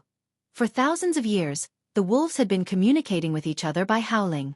The alpha wolf's loud and fierce howl was heard, and all the wolves in the tribe responded immediately. The continuous and terrifying howl of the wolves was heard. A huge wave of sound engulfed the outer walls of Stormwind City. The terrifying sound suddenly made the warriors of Stormwind City think of a terrible rumor. The cruel and bloodthirsty orcs only ate living humans, and the warriors who died on the battlefield would be given to the wolves to eat. Thinking back on the habits of the wolves in this world, it was possible. Wolves were the wildest and most ferocious animals. They would not eat their own kind, and that was only when their own kind was still alive. Once their own kind died in any way, the meat of their own kind would be no different from other kinds of meat. The thought of their bodies being torn apart and eaten by these huge monsters made the hands of many new soldiers who had never faced orcs tremble, and their teeth chattered. Lang and Anduin, who were sitting on the highest level of the inner city wall, frowned when they saw this scene. At this moment, a messenger trotted over. Sir Windsor requested to fire the ballista. He said that there is a special ballista that can teach that beast a lesson. Approved. As the supreme commander of the front line, even if Lang was present, Lothar was the one who gave the orders most of the time. Seeing the signal, Windsor personally operated the ballista on the ballista that was almost 30 meters above the ground. He glanced at the flag that was stuck on the ballista that was fluttering in the wind, and muttered, "The wind is from the east to the west. Wind force. Level 3. Then, Windsor straightened his arm and raised his thumb to roughly estimate the distance. 250 yards. Finally, he adjusted the capstan to the scale that he had no idea what it was a few months ago. It was clearly marked on the scale that, according to the height, the distance had to be adjusted according to the distance when the capstan was full. Good. Fire. Thump. The loud sound of a bowstring was heard. At first, no one paid attention to the ballista. In this crude era, all kinds of heavy weapons had to be tested. Regardless of whether it was the ballista, catapults or cannons, they would generally fire in a certain direction and then slowly adjust. Whoever could hit the target within 3 rounds of shooting would be crowned as a godly archer. The first shot should have been the cannon. However, he could not find a qualified cannoneer in all of Stormwind. Even the 4 8-pounder cannons that Stormwind City currently had were bought from the dwarves' iron furnace castle in a hurry, after they lost the Battle of Red Ridge Mountain. The impromptu gunner training was simply not up to par. It couldn't be helped. In this era, apart from the nobles and a few lucky people, most people were illiterate. It was impressive to find a few smart people who knew how to fire a cannon. Hence, when Windsor volunteered to be the first one, Lang, Anduin, and Bolvar did not have much hope. Who knew that a miracle would happen? A long black rainbow streaked across the sky above Stormwind City, blinding the eyes of the orcs. From the sky, this black line seemed to be shooting straight towards the Great Chief's black hand. They watched as the black dot in the distance rapidly expanded in their field of vision. Not only the orc guards around the Great Chief, but even Black Hand himself also felt that something was wrong. F***CK. How could a human ballista shoot so far? It was not that the orcs had never seen a human ballista. Most human ballista did not have such a long range. Of course, the orcs did not know that this was a specially modified ballista by a transmigrator who studied in a decathlon but was not proficient in any of the mechanical engineering disciplines. Without time to think, Orgrim Doomhammer, who was standing beside the Great Chief, suddenly swelled his muscles. This future Great Chief suddenly leaped forward and smashed the huge ballista in the air with his hammer. Bang! It had to be said that those who entered the realm of heroes were all freaks. A ballista with a speed of at least 50 kilometers per hour, and Orgrim, the maniac, just took it head-on. He had really hit the target. However, since it was something created by Xueqi, how could it be so simple? This was a specially made mother-child exploding arrow. Orgrim had indeed knocked away the mother arrow with his hammer, but even more of the smaller steel balls were raining down on the chief and the howling warg beneath him like a rain of shotguns. Clap, clap, clap, clap. The dense rain of bullets directly hit Blackhand and his precious warg leader. Ah! Oh well. The Great Chief's scream and the warg leader's sorrowful cry caused the entire wolf pack to freeze.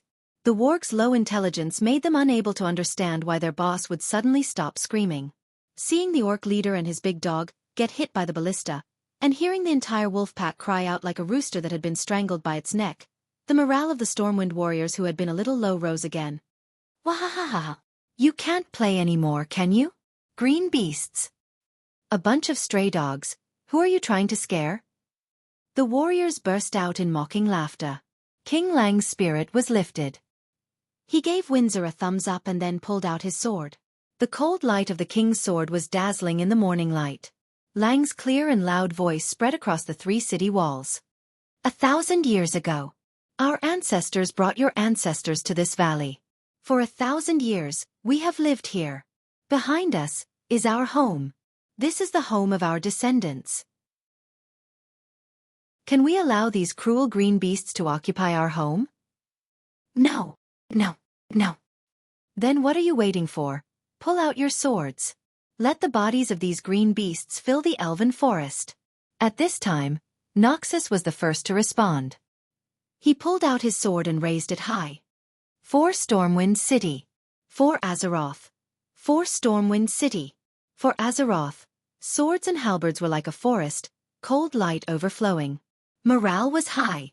Feeling the explosion of voices from the city walls, the chief's green face almost turned dark green. His heart ached for his old friend who was constantly crying. The steel balls that were shot out just now. He relied on the strength of his body after drinking the devil's blood and his thick skin to withstand it. But his warg had never drunk devil's blood. Wolves were never good at defense. Black Hand watched as his warg leader's eyes were blinded by the steel balls, and the front half of his body was filled with potholes and bloody wounds that were as deep as a finger's length. He knew that his old buddy was done for. He fiercely bared his fangs, and Black Hand directly smashed his beloved warg to death with his hammer. With endless anger, the chief's roar spread throughout the entire tribe. Attack!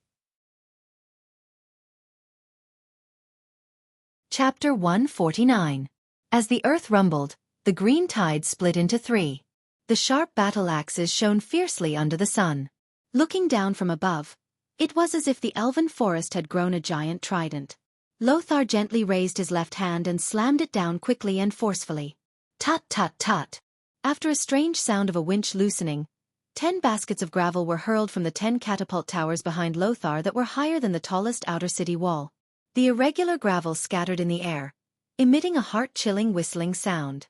A few seconds later, under the acceleration of gravity, the gravel was like a storm that instantly enveloped the surging green tide. It was not that the orcs had used catapults before, but they had never seen such a way of using them. Usually, the orcs would not even bother to look at the gravel that was the size of a human's fist. But now, under the high speed, the gravel had become a lethal weapon. An unlucky orc who was hit first had his face deformed. Then, the bones of his cheeks and chin were crushed by the huge impact, along with his protruding fangs. The momentum brought the head and the burly body to a stop, and in an instant, it began to reverse the momentum of the body. The skull instantly turned into countless pieces of flesh and blood in the process. At the same time, the brain burst out, and the neck bone broke at the same time.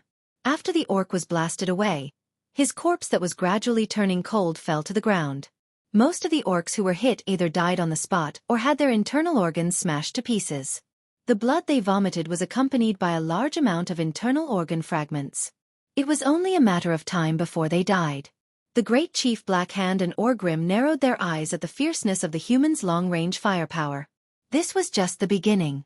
As Lothar pulled out his long sword, it fell with a rustle. There was a whoosh at the same time in the gaps between the 3 layers of the city wall and the walls. Generally speaking, it was difficult to associate a buzzing sound with the dark sky. But after this buzzing sound, the entire sky darkened. Orgrim subconsciously looked up and saw a large black rain falling from the sky above the giant human city. He immediately recognized that it was a spear thrown by the despicable humans. This was the greatest blasphemy to the brave Horde warriors. Many soldiers didn't die on the battlefield, but from these strange and disgusting javelins. Once hit, the spearhead or the weak part of the spear shaft would be left in the body. In hot weather, even if you use a dagger to dig out the spearhead, it is very easy for the wound to rot. Orgrim had seen with his own eyes how a few warriors were dragged to their deaths. Damn it! If there's a shaman. Orgrim could only mutter to himself. The traditional shamans of the tribe had been replaced by the more sinister and sinister warlocks. There wasn't a single shaman in the entire tribal expeditionary army who could heal. What infuriated Orgrim even more was the news he received. His close friend, the chief of the Frostwolf clan, Durotan, had brought his wife, Draka, to visit him 2 days ago. A few months ago, because he suspected that Gul'dan had made a deal with the demons. Gul'dan had acted first and used the great chief's dark hand to banish Durotan and the Frostwolf clan out of the tribe. That was the distant Alterac Valley. But 2 days ago, Durotan had told him about Gul'dan's betrayal. Orgrim swore that Gul'dan would be punished for his actions, and had sent one of his guards to send Durotan and his family off. Recently, Gul'dan had disappeared. From what he could remember, Gul'dan had not appeared in public for more than 2 months. Orgrim requested that Black Hand punish Gul'dan and the Shadow Council, but was mercilessly rejected. This caused Orgrim's dissatisfaction to rise. All he lacked was a reason to explode. Looking at Black Hand's clumsy command, Orgrim felt like vomiting. The dark and heavy rain of javelins pounced on them, and the charging orcs seemed to have run into an invisible wall. In an instant, they were like harvested wheat, falling in large swathes. The grass was a mess, and there were corpses of beastmen soldiers nailed to the ground everywhere. Before the battle, Orgrim had strongly urged the soldiers to be equipped with thick shields. After all, sieging a city was different from fighting in the field. But what did Black Hand say? The invincible beastman warriors do not fear the despicable javelins. This was simply using the beastmen soldiers to fill a pit of death that could never be filled. The dark portal had mysteriously closed, and Gul'dan had disappeared. The Beastman expedition had no more reinforcements. The Horde's warriors were one less dead, and Black Hand was still wasting the lives of the warriors like this. Orgrim ground his fangs together. The city has been breached? Suddenly, a shout of joy came from the front. Orgrim instinctively felt that something was wrong. It was too simple. The defense line that the humans had set up for so long had been breached so easily? The heavy losses in the previous town of Stormwind City were still fresh in Orgrim's mind. Black Hand waved his petrified fist triumphantly and roared, "Look! The warriors of the Horde are invincible." Nearly 1,000 beastmen rushed in through the wooden gate, and Orgrim immediately realized that something was wrong. When the large number of beastmen rushed in, a steel fence as thick as a beastman's thigh suddenly fell on the gate. In the next moment, flames shot into the sky. The entire battlefield was suddenly filled with the cries of despair of thousands of beastmen. Yes, that was the barbican used to lure the enemy. It was filled with whale fat. When the large number of beastmen rushed in, the human soldiers put down the strengthened version of the 1,000-pound gate and lit it on fire. The orcs were indeed brave warriors, but in front of the 10-meter-tall steep city wall, and in front of thousands of harpooneers and pikemen who were ready for battle, climbing up the wall was destined to be futile. Countless torches were thrown down, easily turning the entire barbican into a fiery hell. The screams of the beast-men ambushed even made the beast-men outside who were trying to climb the wall with clumsy wooden ladders pause. Ha ha ha! Good burning! Even though the burnt smell of roasted meat could be clearly smelled through the mask prepared beforehand, King Lang was still very excited and loudly praised the brilliant plan that Xueqi had left behind. The terrible losses made the chief's face as dark as the bottom of a pot. Retreat! Black Hand rarely gave the order to retreat. Then, for 7 days in a row, the Horde launched fierce attacks on Stormwind City again and again. Every day, the Horde lost at least 3,000 corpses, but the Horde's best result was just a break through the second wall. On the 8th day, the situation took a turn for the better. I found a way to conquer Stormwind City. Chapter 150. The great chief Black Hand was in a difficult situation. It was simple. Attacking Stormwind City head-on had made the Horde suffer. Stormwind City was located in a huge valley. There were only 2 exits from the valley, the port in the west and the land route in the south. The sea had never been the beastman's strength. In order to take down Stormwind City as soon as possible and destroy the human resistance, Black Hand gave up on attacking the western wilderness. From Black Hand's perspective, taking down Stormwind City, which was defended by the weak humans, was a matter of minutes. He did not expect to be stuck at the outer city walls for a week and lose more than 30,000 elite beast men. This was only the outer city walls. According to the scouts' report, Black Hand knew that there was a huge lake behind Stormwind City's outer city walls.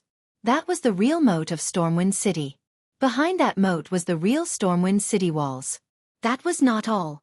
The scout could see from afar that there was a canal in Stormwind City. The humans inside were fortifying the streets day and night. Not only that, there seemed to be a huge fortress northeast of Stormwind City. That was the center of the human capital. Black Hand was in a dilemma. The beast men wanted to conquer the entire world. With no reinforcements, how could they fight if they lost too many soldiers here? However, the scout's report made Black Hand, who was suffering, very excited. To the humans, the huge valley was a natural barrier. To the beast men who traversed the mountains all year round, even the steepest mountain was nothing. On the east side of Stormwind City, there was a relatively flat mountain road that could be bypassed to the side of the city walls. Even though the humans had built a tall city wall here, there was only one wall, unlike the three at the south gate. There was also a huge lake and inner wall. If they attacked from the east, they would be very close to the huge fortress. Orgrim, lead a strike force to attack that side. I will continue to attack from the front. Understood. The overjoyed great chieftain didn't notice that his once loyal adjutant was now wearing an incomparably gloomy expression. Once upon a time, Black Hand and Orgrim were like brothers. Many years ago, when the Blackrock tribe faced the threat of being exterminated by the ogres, Black Hand and his adjutant Orgrim launched a surprise attack. On the night before the battle, he helped Orgrim retrieve the legendary weapon, Doomhammer, from the lava pool. This made all the warriors in the clan excited, and they won the battle in one fell swoop. Unfortunately, in the lava pool, his fists were blackened by the chaotic forces of nature and turned into rocks. That was how Black Hand got its name. It could be said that Black Hand and Orgrim had been through life and death together. However, their relationship had been torn apart because of Gul'dan. Orgrim had just received news that the guards he sent to escort Durotan and his wife had betrayed him. That guy actually sided with the Dark Shadow Council, and together with the Dark Shadow Council's assassins, killed Durotan and his wife. Seeing Durotan's fangs sent by his subordinates, Orgrim almost fell into a frenzy. He couldn't wait to challenge the person who protected the Shadow Council to a duel, Makara, to challenge the leadership of the Horde. However, he endured it. It wasn't time yet. Not only did he want to get rid of the evil protector Blackhand, he also wanted to uproot Gul'dan's Dark Shadow Council. Fortunately, he found an opportunity. It was a coincidence that he met the weak orc female assassin, Garona, while patrolling. He and his guards caught her. The stench of Gul'dan's curse could be smelled by Orgrim even from a few tents away. Orgrim was overjoyed. He knew that as long as he continued to torture Garona, he would be able to find out where Gul'dan and the Dark Shadow Council were. Time. What he lacked the most was time. Before that moment arrived, he had to endure it. Orgrim accepted the order. When his troops appeared on the walls of Stormwind Fortress, he only saw a small group of weak human spears. Forget about catapults and catapults, he didn't even see the javelin throwers that he hated the most. For the Horde. Orgrim roared, and the orcs that followed him rushed towards the wall. It was different from the fortified outer walls of Stormwind City. This part of the wall that was built on the cliff was more of a decoration. When it was first built, no one would have thought that there would be enemies that could climb over the mountain and cross the steep cliff to reach here. Even if there were enemies, there wouldn't be many of them. Also, the steep cliff would make it impossible to carry heavy siege tools. There weren't many trees there either, so the wall here was only about 5 meters tall. For unarmed humans, this was already a natural barrier. To be able to build this high, it could be said that the builders had seriously considered it. No one would have thought that not only would there be enemies here, but they would also be unreasonable orcs. It didn't matter if there was no ladder. The orc that rushed to the bottom of the wall squatted down, crossed his fingers, and lifted his companion's large foot up with brute force. An orc that weighed a few hundred pounds flew up the 5-meter-tall wall just like that. The elites of Stormwind City had already been brought to the main gate by Lothar. Not only Lothar, but King Lang and most of his royal guards were also at the outer wall. Along with them were the remaining mages of Stormwind City. At this moment, the Storm Fortress could be said to be extremely empty. There was only half a team of royal guards guarding the fortress. In addition to the miscellaneous combat power, there were less than 500 people. The city guards had already been defeated. However, these 500 people had to face a total of 3,000 elite orcs who were as ferocious as wolves and tigers. Behind them, there was the queen, the young crown prince, and nearly 100 high nobles' family members. For the king. The royal guards fought back with all their might. They worked very hard. The combat skills that they had gained through strict training allowed them to not be at a disadvantage even when fighting one-on-one with the elite orcs. Unfortunately, there were too few of them. The strong orcs had countless opportunities to make mistakes. As for the relatively weak humans, if they made a mistake, they would be instantly killed. Blood flowed from the main gate of the storm fortress all the way to the throne room. After the fierce battle, there were twisted, bloody, and splattered corpses everywhere.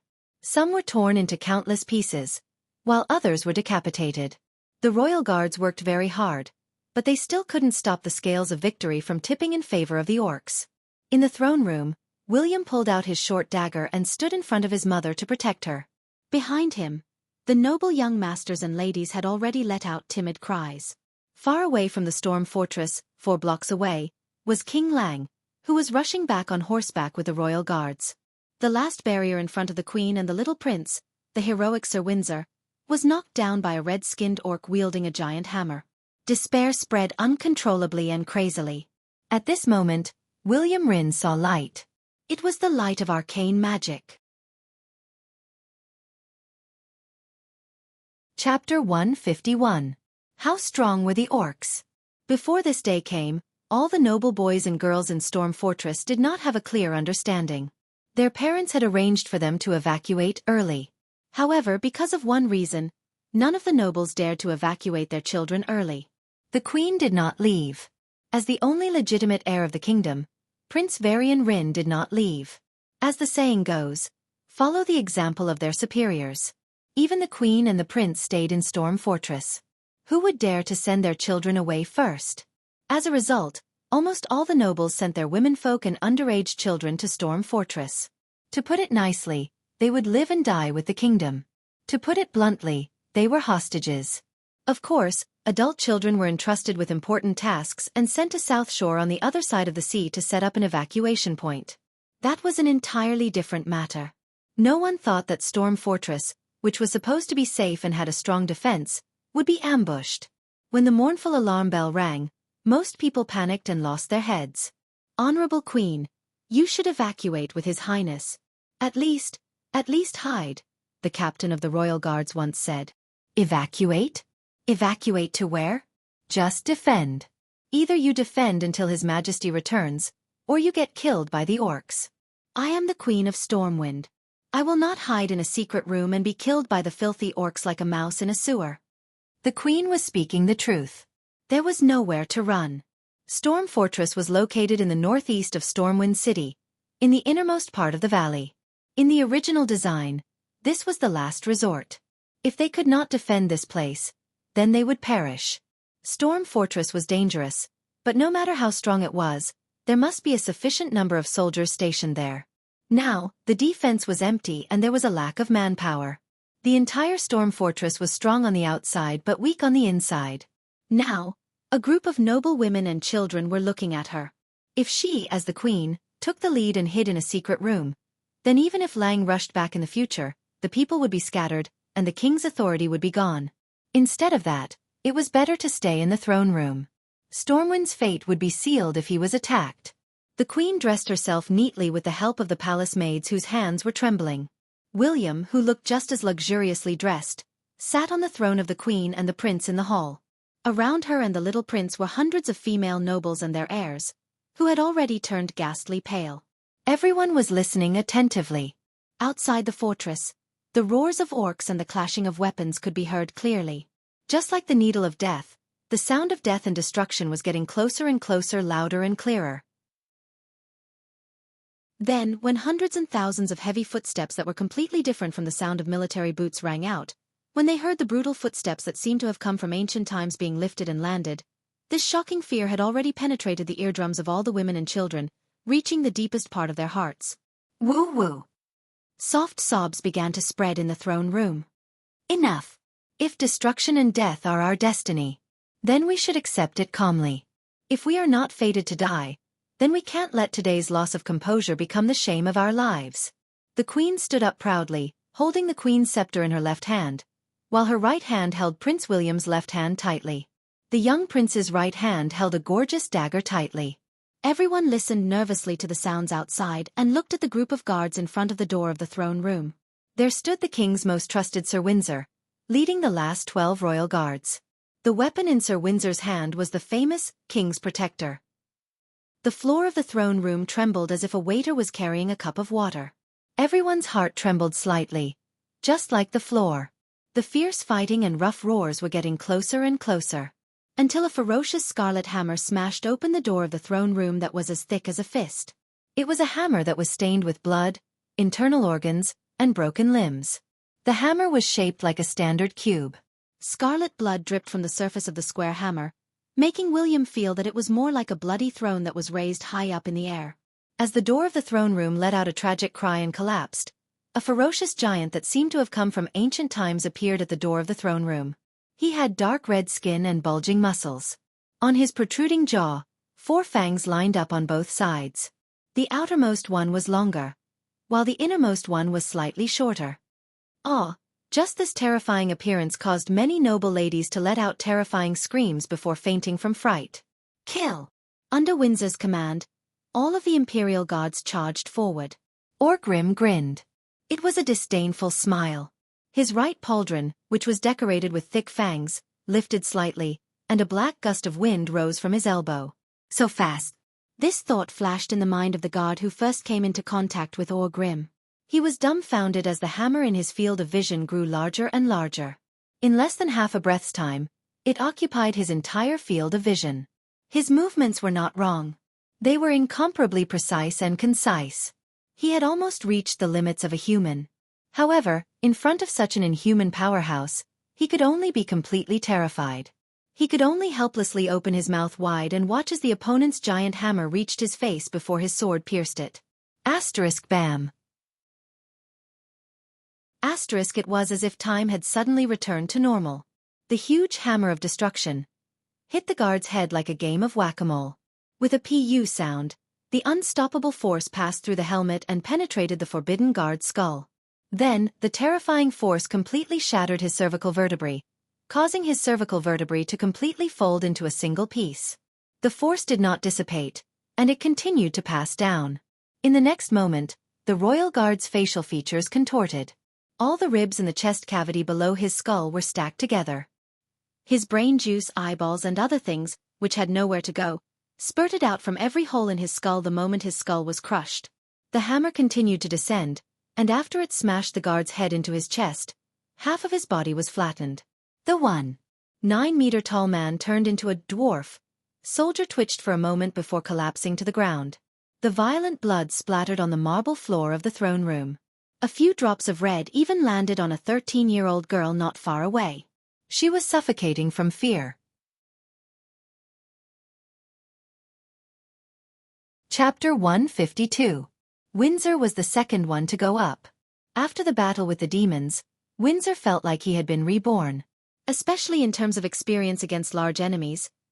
He and the elite soldiers who came back from Karazhan had extraordinary strength that surpassed ordinary elites. He thought he could do it. Although he was surprised by the bravery of this red-skinned orc who was different from the other orcs, he still raised his shield and charged forward. The king's protector, in his right hand, emitted a piercing cold light. He had underestimated Orgrim. Windsor could not have known that he was facing the future chief of the Horde. In this period of time, the #1 warrior of the Horde, and even in history, it was Orgrim who personally killed the Azeroth lion Anduin Lothar in the final battle. If he knew that this was not an opponent he could deal with, he might have used a completely different strategy. Unfortunately, there were no ifs in life. From his point of view, anyone who used heavy weapons would definitely be slow, clumsy fellows that were full of openings. So, he charged forward at high speed. Windsor was wrong, very wrong. After Orgrim smashed the royal god to death with his hammer, the muscles on his arms suddenly swelled. On his exposed skin, red veins snaked out like a dragon's beard. That was a force beyond the imagination of mortals. Orgrim's hammer of destruction bounced up on its own and swept towards Windsor like a storm. Boom! Although Windsor was holding a shield and the hammer hit the shield, the terrifying force of a giant, measured in tons, was not something a mortal could defend against. Windsor's left arm was instantly deformed, and there were many fractures. The huge force even injured his lungs. After he was sent flying, He was already bleeding from his mouth and nose before he even landed on the ground. He was on the verge of death. Behind Orgrim, the ferocious orcs killed all the standing human warriors in the hall like they were chopping vegetables. Between the wooden queen and Orgrim, there was only Varian, who was trembling and holding a dagger in his hand. A tear finally rolled down the queen's beautiful face. It was pitiful and heart-wrenching. Orgrim walked over with his hammer on his shoulder. Every step he took made the ground shake. "You're the woman of the human great chief?" Orgrim spoke in orc language. The queen didn't understand everything, but after interacting with Garona a while ago, she at least understood the word, great chief. The queen puffed out her chest and said in fluent human language, "I am the queen of Stormwind. If you want my husband's life, I'm sorry, but he's on his way. But if you want to kill me and my child, you can do it now." Orgrim did not understand the human language, but he admired the courage of this human female. Not only her but also that human brat. From the initial timidity, he found his courage amidst extreme fear. Even though the little guy was only holding a dagger, Orgrim knew that the little guy was about to attack. "Ah!" William roared as he rushed forward and stabbed his dagger. However, it was of no use. The brave Varian was flicked away by Orgrim's finger. No. There was no longer a barrier between his most respected mother and that cruel orc. He couldn't imagine how that cruel and terrifying orc would treat his mother. Either outcome was something that William didn't want to see. "Is there anyone else? Is there anyone else? Who can save my mother? Save Stormwind?" William's young but handsome face contorted in pain. Tears flowed down his face as he bawled. All he could see were women and children. They were all cowering in fear, trying to delay the arrival of death. He actually prayed to this group of people in despair? William was in despair. He almost gave up and shouted, "Uncle Anduin, aren't you the guardian of the kingdom? Brother Duque, aren't you the super mage who's going to surpass Mediv? The kingdom is in danger. My mother is in danger? Where are all of you?" Although he didn't understand, Orgrim had a mocking expression on his face. Just as he was about to say something, a magical radiance suddenly lit up in front of him. "Yo, who called me just now? Is it you? Your Royal Highness." A male voice with a hint of mockery suddenly sounded in the air and echoed in the hall. Orgrim hated magic. But at this moment, he kind of wished that there was a shaman or even a warlock by his side. A bright blue radiance flashed, and a young man wearing the mage robe of the Royal Mage Legion of Stormwind suddenly appeared. He stood between the Queen, William, and Orgrim. Unexpectedly, the moment he opened his mouth, the young man actually spoke in the standard orc language.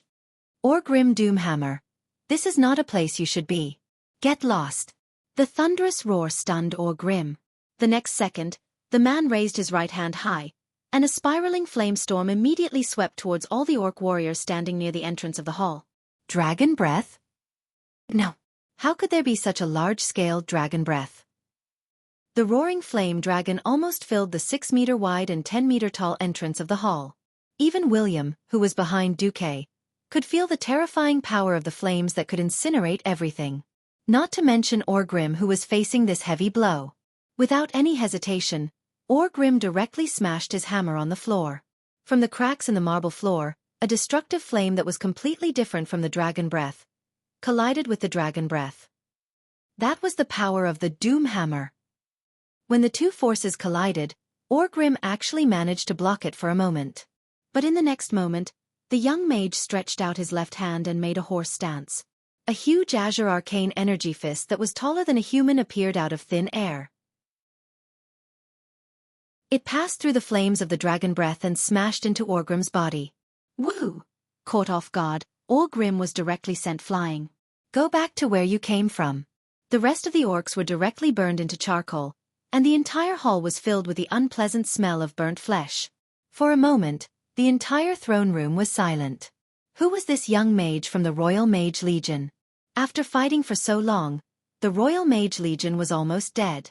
There used to be more than 100 of them, but they were completely at a disadvantage against the orc warlocks. Only a mere 20 of them were still alive. The queen recognized every single one of them, and she clearly remembered that they were all brought to the southern outer city wall by Lang. Who is he? Chapter 153. Looking at the familiar face, a name came to the queen's mind. She suddenly remembered that Anduin had seriously mentioned that Duque's face had matured because of the curse. Could he be Duque? The queen asked. Duke turned around and smiled. I'm very happy that you still remember me after my appearance has changed so much, Your Majesty. But now is not the time to catch up. Let me deal with the orcs first. It really was Duque. But she did not expect him to change so much. Not only did he look more mature, but he had also grown 10 centimeters taller.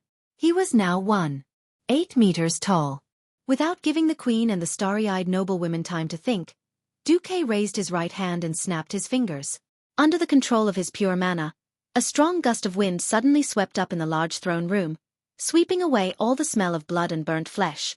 The next second, the freezing aura spread at a speed visible to the naked eye.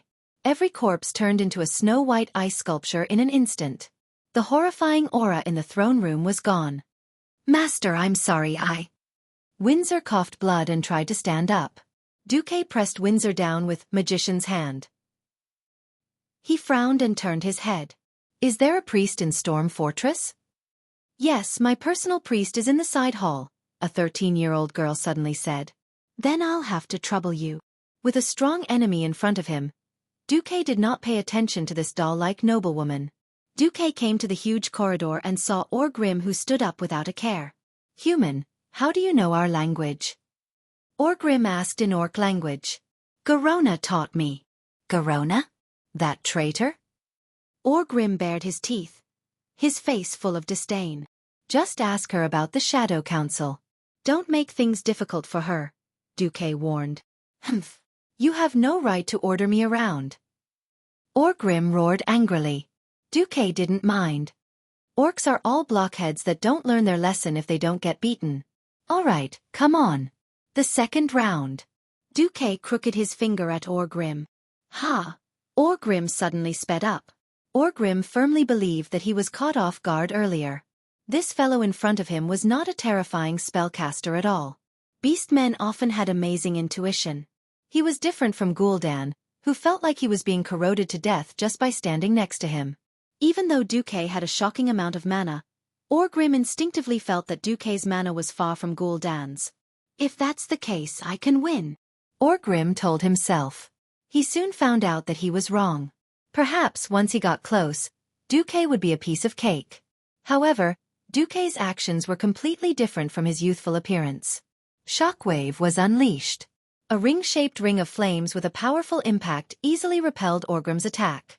However, Duque could clearly see that the flames couldn't do anything to Orgrim.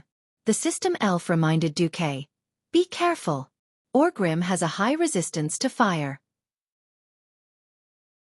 Duque's eyelids twitched. It made sense. Orgrim was one of the top beast men, and his body was almost at the level of a saint.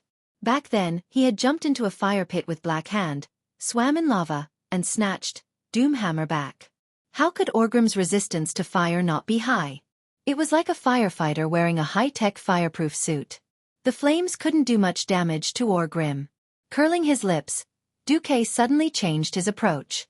He reached out with both hands, and every time he raised his hand, a giant blue hand filled with arcane energy would fly towards Orgrim. Arcane spell. With this attack, Duque suddenly realized that Orgrim's resistance to arcane spells was also quite high. This gave Duque a headache. But it didn't matter. Whether it was punches, slaps, or middle finger flicks, it looked like he was trying to tease Orgrim, but in reality, both sides knew that the power of those giant hands was continuously increasing. 1 meter, 2 meters, 10 meters, 50 meters, 100 meters. Orgrim didn't expect that he would be forced back by Duque again and again in the long corridor of the Storm Fortress. The pain didn't stop, but none of the wounds were fatal. Of course, this was only against Orgrim, who had thick skin and amazing resistance to magic. When he ran into other beast men who didn't have high resistance to magic, Duque would just kill them with a single spell. Behind Duque, some brave ones like the little prince ran to the door of the hall to watch. They all stared blankly at Duque, who seemed to be taking a leisurely stroll out of the hall. With every few steps, he cast a spell and killed those hateful beast men who invaded the fortress with the same clean and efficient method. Unknowingly, They were mesmerized by the stalwart figure of Xueqi's back. Which teenager didn't worship heroes? Which girl didn't admire heroes? Once upon a time, the object of their admiration was Anduin Lothar. Now, this name had silently changed to Duke Marcus. The Queen quietly walked behind Prince William and placed her hands on his shoulders. Remember, William, only those who bravely stand up in times of danger are true heroes. Whether it's Xueqi or those warriors who fell to protect us, they are all heroes. Yes. William nodded his head heavily. Orgrim was extremely aggrieved. He roared and roared continuously, using battle techniques one after another in an attempt to get close to Xueqi. However, he couldn't do it at all. The long corridor made it difficult for him to attack in a single direction. He had no chance to avoid Xueqi's large-scale attacks at all. It was like a cat trying to catch a mouse, but the cat was being played by the mouse like a bug. As long as the terrain changed, Orgrim was confident that he could go around it and give the human who spoke the Beastman language a blow.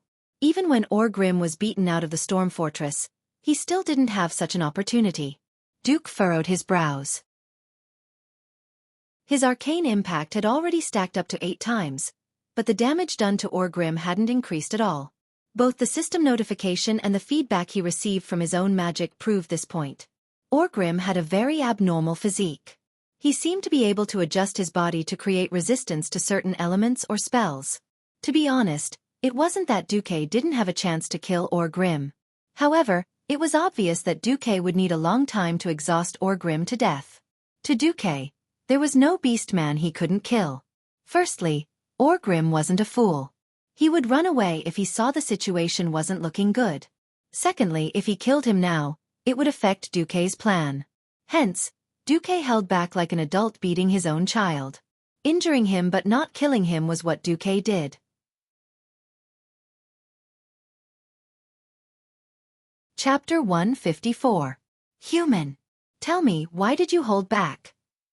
Orgrim was keenly aware of this, and he felt insulted. Another heavy magic strike sent Orgrim Doomhammer flying into the square in front of the Storm Fortress. Xueqi stood at the gate and sneered, "I'm not interested in you who can't fight without your full strength." At this time, many of Orgrim's subordinates broke away from the crazed human warriors and charged towards Xueqi. "Don't go there." Orgrim suddenly realized and tried to dissuade his subordinates. It was too late. Orgrim was a rare exception. He didn't drink the demon's blood, so he had the traditional reddish-brown skin of the beast men. His subordinates weren't. The demon's blood made them more powerful, but also more violent and irrational. They didn't listen to Orgrim's roar, and instead, they rushed forward in a fit of passion. In the distance, the galloping King Leon and Bolvar saw this scene from the other end of the street that they would never forget for the rest of their lives. Circular magic circles unfolded on both sides of Xueqi. The magic circles rotated clockwise in an orderly manner, and purplish-blue lines filled with arcane energy expanded along the magic circles, quickly forming mysterious patterns. At the same time, more magicians' hands appeared around the magic circles like stars in the sky. In the eyes of outsiders, Xueqi suddenly spread out a pair of huge magic wings that were more than 50 meters long. With a light flap of the wings, the river in front of the storm fortress that ran through Stormwind City was immediately turned upside down by Xueqi's magic power. The tall waves formed a waterspout that many people wouldn't see in their entire lives. Su-su, an ear-piercing whistle sounded. The water arrows that were like a torrential downpour turned into ice javelins that were as lethal as sharp steel weapons the moment they left the tornado. They rained down on the orcs that were charging at them madly. Orgrim was stunned. This was the first time he had seen such a large-scale magic. Against such a terrifying spell, even Orgrim had to swing his hammer with all his might to deflect the incoming icicles. He could withstand it, but what about his subordinates? Ah! Countless screams converged into one. In the blink of an eye, at least 200 valiant orcs were nailed to death in the square in front of the fortress. Just like how they had tortured and killed the human warriors in the beginning, they were now the ones being tortured and killed. This human mage's strength had completely exceeded his imagination. Orgrim tried to think of a way to kill this young human mage. However, what was the point of killing this mage? In the distance, the thunderous sound of horse hooves could be heard, causing the stone tiles on the ground to tremble slightly. Orgrim turned his head and saw spears raised high into the sky from the south.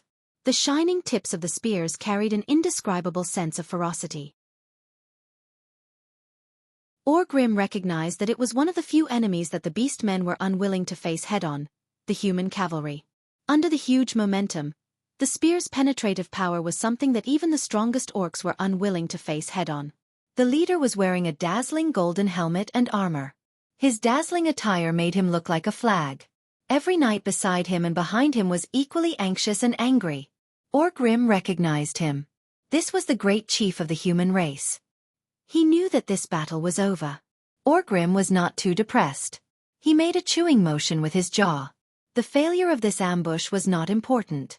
The human city's weakness had been found. If he could lead his men to cross the mountain once, he could do it 10 times, or even 20 times. The weak defense here was nothing compared to the hard bones at the front. Orgrim glared at Duke, who was still standing at the entrance of the storm fortress, looking like he could hold the fort against 10,000 enemies by himself. Human! Tell me your name. Orgrim roared with a hammer of destruction in his hand. Duke. Duke Marcus. Duke smiled and replied in orc language. I will remember you. Orgrim said fiercely. Of course you have to remember me, because I will become your nightmare. Duke's smile was filled with a strange mystery that Orgrim could not understand. Humph! With a strong enemy approaching, Orgrim did not have the time to bicker with Duke. To the orcs, true victory was always reflected on the battlefield, and not through meaningless insults. Retreat! Orgrim raised his warhammer and roared. The remaining orc warriors gave up on fighting the humans and began to retreat towards the direction of the Stormwind fortress. Duke wanted to give chase. In Duke's eyes, only a dead orc was a good orc. But an accident disrupted Duke's plan. Not far behind him, the young Prince Varian ran out without a care for his life. Use the javelins to attack that human kid. Orgrim did not miss the opportunity to order a suicide squad to cover their retreat. Unlike Duke's exquisite javelins, the orcs, who had suffered greatly due to the lack of javelins on the battlefield, had also developed a relatively heavy weapon, a javelin that was simply sharpened from a tree trunk. It looked ugly, but it became extremely dangerous with the orc's astonishing arm strength. Duke had no choice but to grab William and summon an ice wall to block the spears that were hurled at him. Phew! Duke sighed. If Varian had stayed inside and not come out, he could pretend that he did not see it. But now that Varian had come out, he could not possibly bring the only precious son of King Lang to chase after the orcs. Varian also knew that he had messed up, and looked at Duke with an uneasy and fearful gaze. Duke raised his index finger to his lips and said, Sure, I will answer your father's questions later. Otherwise, you will be spanked when you return. The young prince quivered and nodded continuously. The golden lion head painted on the flag of Stormwind was getting closer and closer. Looking at Lang, it was as if he was looking at the late king who had led the kingdom's people to this valley 1,000 years ago. Duke stood quietly at the entrance of Stormwind Fortress and watched as Lang galloped towards him.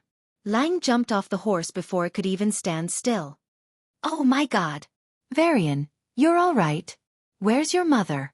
Lang, who was over 40 years old, had never shed a tear when his country had fallen, nor had he shed a tear when the enemy was at the gates of the city.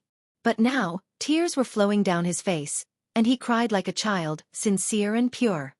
Mother is fine. But the next moment, Lang raised his arm and was about to slap him. Damn it, you almost killed Count Marcus. A magic hand gently pulled Lang back. I'm sorry, the guards inside have all died in battle. I can't possibly let the only heir of the kingdom stay in danger, Duque said shamelessly. Chapter 155. A faraway world was in danger of being destroyed. A close family member was in danger of dying. Which one had the biggest impact on his heart? Of course it was the rescue of his close family member. Without experiencing the incomparably dangerous battle in Karazhan, Lang wasn't as emotionally and intellectually grateful to Duque, but it wasn't as impactful as this time. Unknowingly, Duque's youthful figure had already overlapped with the Mediv in Lang's mind. The same wisdom, the same kindness, the same reliability, and the same saving at the most crucial moment. Nian Hua would grow old. How many more years would he and his good friend Noxus be able to stay strong? Duque was different. Not only was Duque talented and powerful, but he was also only 15 years old. Even though he was partially cursed by Sargeras, Duque was still 18 or 19 years old. If he could become a pillar of Stormwind, then William wouldn't have to worry about problems in the field of magic or even business for a long time. For a moment, Lang's heart was burning with eagerness. Unfortunately, there was still one more pressing matter that had to be dealt with. Where did those damned orcs come from? This made Lang's heart very painful. Not only was it because all the defenses at the south gate were useless, but it also meant that Stormwind City's fall had entered a countdown. Without the fortifications, the ratio of casualties between humans and orcs of the same level was 3-1. This was also the ratio of professional soldiers who had received long-term military training. Those farmers who were still plowing the fields a few months ago, even if they were fully armed, would at least have a ratio of 10-1 when they encountered the orcs. There were less than 70,000 soldiers left in the entire kingdom. And the orcs. The latest report said that there were at least 400,000 orcs. This was a terrifying number that wouldn't be enough even if all the people in Stormwind were to be stuffed into it. King Lang's face twitched. He turned his head and ordered, "Luther, bring some people to kill the orcs at least until they reach the city walls. Andrew, get your people to take over Stormwind Fortress and clean up the orcs in the fortress. Jamacha, get the city guards to clean up the orcs." Then Lang turned his head and said to Duque seriously, "Thank you very much, Duque. Although I would like to promote you to a duke immediately, we have more important things to do now. I really need your opinion. From today onwards, I hope you can attend every military meeting." Duque bowed slightly. "It is my honor, Your Majesty. I'll be waiting for you in the meeting hall of Storm Fortress in an hour." Ryan patted Duke's shoulder and hurried off to meet his queen. Duke knew very well that from this moment on, he had truly become the core of the entire Storm Kingdom. This time, Fortress was the core of Stormwind Fortress, he said. It was because of Stormwind, not Orc. Duque clear. If Stormwind, especially this time, if it wasn't for Duke, the core of Stormwind City, Stormwind Fort, would have been occupied by the elites of Orgrimwood. Then, they would have worked together and Stormwind would have fallen today. Of course, all Duque did was repel the orc surprise attack. Next time, he wouldn't be so lucky. Even so, there were corpses everywhere, and houses that had been burned down everywhere. The orcs' half-an-hour invasion had caused great damage to Stormwind Fortress. It wasn't just physical damage, but also mental damage. At that moment, Duque could still hear the screams of the people in the distance. Stormwind Fortress has fallen. Stormwind Fortress has fallen. However, this wasn't Duque's concern. Just as Duque was about to go check on Windsor, another group of Stormwind soldiers rushed over. They looked no different from the other soldiers of Stormwind City, but Duke noticed that the insignia on the left side of their chests was a black insignia. In the middle of the insignia was the skull of the Grim Reaper with a hood, and beside the skull were countless mage hands faintly appearing. Isn't he one of my people? Duque was stunned, but he soon realized that the leader was his head butler, Makarov.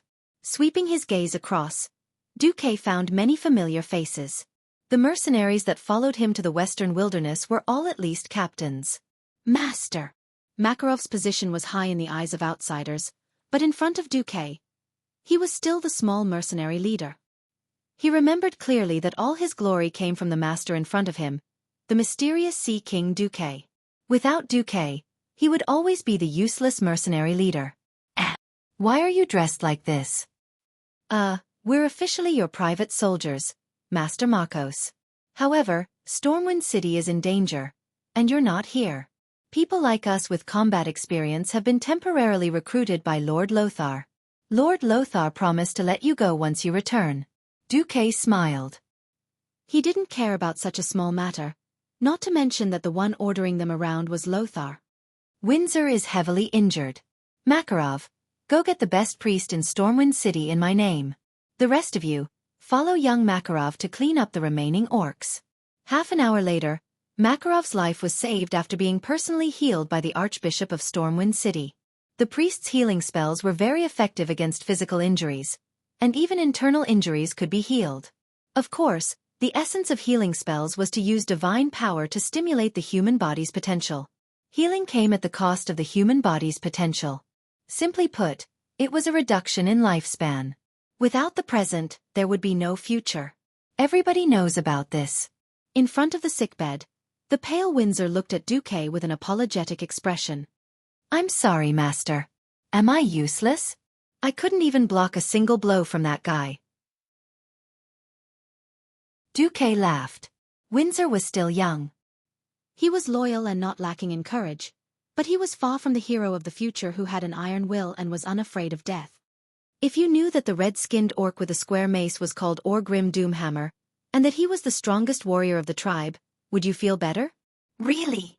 Windsor was a little surprised, but his eyes immediately dimmed. Damn it, I'm secretly happy that I lost to the strongest. This proves that my training is still lacking. Puffed. Xueqi was also amused. Come on, in the entire kingdom, apart from Lothar, there's really no one who can fight him fairly. Not even you, master? Xueqi pondered for a moment. If there's no interference, give me at least half an hour, and I have about a 50% chance of killing him. Xueqi added in his mind, that's on the premise that I can't revive. Out of the blue, Windsor asked, is Stormwind Kingdom destroyed? Stormwind City will fall, and Stormwind will be reborn after defeating the orcs. Chapter 156. Panic was still spreading endlessly. The capital of the country was invaded, and even the Storm Fortress, which was integrated with the palace and the fortress, was lost for a time. Even if the invaders were quickly annihilated by the Sea King Duke who arrived in time, it still couldn't stop the fear in the hearts of the people from growing. We don't want to die. We want to live. Please, let me and my child board the ship. His Majesty Lang can no longer defend Stormwind City. Does he want us to die with this useless king? Pessimism spread like a plague, and it could not be suppressed. A large number of people dragged their families to the port, begging for a ticket to a safe world. The people who had lost their minds did not listen to the explanation of the port officials, and tried everything to rush onto the ship. There were even people who wanted to rush onto the ship when they saw the ship docked, even before the military supplies were unloaded. The scene was extremely chaotic. Facing their own people, the guards of Stormwind City who were in charge of maintaining order did not dare to use their swords. With a moment of carelessness, a large number of people rushed onto the port after some conspirators shouted, "The city has been breached." If it were not for the following scene, there might have been a tragic stampede of casualties. A strong gust of wind suddenly blew, bringing with it a bone-chilling cold air from the pier. Everyone could clearly feel the terrifying power contained in this cold wind. A small part of the sea suddenly froze, and a huge iceberg rose from the ground, getting taller and taller. A young man wearing the robes of the Stormwind City Royal Wizard Squad stood on it. Wizard? It's actually a wizard? Oh my god! He's Sea King Xueqi. The name Xueqi seemed to have some mysterious magic power that surpassed the power of magic. As soon as the name came out, the people who were in a frenzy suddenly calmed down. Whether it was out of a natural fear of the wizards in the mysterious realm, out of admiration for the young wizard who had become a giant in the kingdom, or out of respect for the hero who was the king of demon Sargeras, the people stopped what they were doing. Everyone stopped what they were doing and looked at the legendary young mage standing on the ice mountain with complicated and fearful gazes. Xueqi didn't explain anything first. He raised his hand, and a lot of hands of magic that emitted white fluorescence suddenly appeared. They flew into the crowd like lightning and dragged several guys out. Ah! What are you doing? Let me go. Let me go. Mages are killing indiscriminately. Is there still any law? These ruffians struggled violently, but in the face of the mysterious magic power, their struggles were meaningless. Xueqi's mocking sneer spread in all directions. Didn't you have a good time shouting the city is breached? Just now? Shout. Why aren't you shouting? Just by observing with the naked eye, it was impossible to find these fellows who harbored ill intentions. However, with the help of the system elf, he was able to find it easily. Of course, this would be attributed to the mysteriousness of mages by the people. Everyone's mind suddenly shook, and they immediately realized that it was these fellows who had seized the opportunity to cause trouble. Bastard! You actually lied to us? Liar! The crowding just now almost trampled my son to death. The people were naive, and seeing that there was nothing serious happening, a group of bastards came to fan the flames. They were all furious, and their attention was successfully diverted by Xueqi. In the next instant, Xueqi's hands of magic grabbed the necks of these fellows who had been caught in the air. Xueqi raised his hand, and a gold-edged scroll appeared in his hand. Now, I will read the urgent imperial order of His Majesty Lang Rin. In view of the fact that the beast men have found a flaw in Stormwind's defense, I have decided to evacuate the people by sea to South Shore in the north in the next month in an orderly manner. Anyone who disturbs the order, behead. Earl Duke Marcus has the final right to interpret the order of all maritime transport. In fact, the imperial order was real, and the kind-hearted Lang didn't use such harsh words. In a time of great chaos, Duque just used a heavy punishment. Gently putting away Lang imperial order, Duque turned his cold gaze to the few troublemakers. According to His Majesty Rin's imperial order, you are now sentenced to death. With a snap of Duque's fingers, a dozen hands of magic directly dismembered these weak fellows in midair. In the next instant, all the corpses didn't even fall to the ground. They were directly frozen into a huge ice sculpture, thundering into the sea closest to the dock. As long as one walked on the dock, one could clearly see the tragic deaths of these gangsters through the transparent ice surface. Immediately, Duque waved his hand, and the radiance of arcane magic divided the crowd into a dozen or so huge horizontal lines. Now everyone, line up with the 7 arcane radiances on your body: red, orange, yellow, green, cyan, blue, and purple, and go to the designated dock official to receive the evacuation tickets. Anyone who disturbs the order of the dock, you'll end up like these gangsters. Don't even think of deceiving my mage's eyes. With my eye of heaven, anyone who sneaks onto the ship will be thrown into the middle of the sea to feed the sharks. With that, hundreds of strange mage's eyes suddenly appeared in midair, blinking and blinking. Everyone felt like they were being seen through. Under Duque's deterrence, and under the supervision of the city guards who had regained their toughness, the people unknowingly returned to order. On the balcony of Storm Fortress, Lang and the Queen looked toward Storm Harbor, listening to the noise coming from afar. In their noses, the smell of blood from Storm Fortress, which had just begun to be cleaned up, was still extremely strong. The elite orc soldiers under Orgrim's command had not only killed a large number of Imperial guards, but also many reliable servants and maids. This made the cleaning of the corpses and the fortress very slow. Lang's furrowed brows were almost dripping water. My dear, I'm afraid I'm going to lose this kingdom. Lang's brows were filled with gloom. This was the first time since the start of the war that he personally admitted that his kingdom might perish. The Queen grasped Lang's large hands tightly. At least you still have me and William, loyal subjects like Anduin, Bolvar, and Duque. There are so many soldiers who trust you and the people. The people! There was a clear sadness in Lang's eyes. Any rational person would know that this is not your fault. Duque is right. This should be a crisis that the 7 human kingdoms are facing together. My dear, it's so good to have you. After kissing his lover, Lang turned around and entered the fortress. Then, he received news that Duque was dealing with the problem at the harbor. Regarding the following report, Lang only said one sentence. Got it.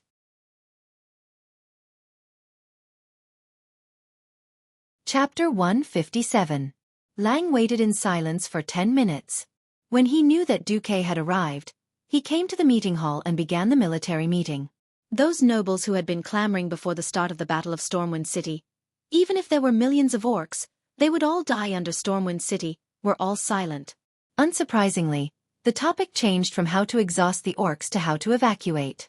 Evacuating was not an easy task. Even though women and children had been evacuated a few months ago, it was not that they did not want to evacuate, but there were simply not enough ships. No one blamed Duque.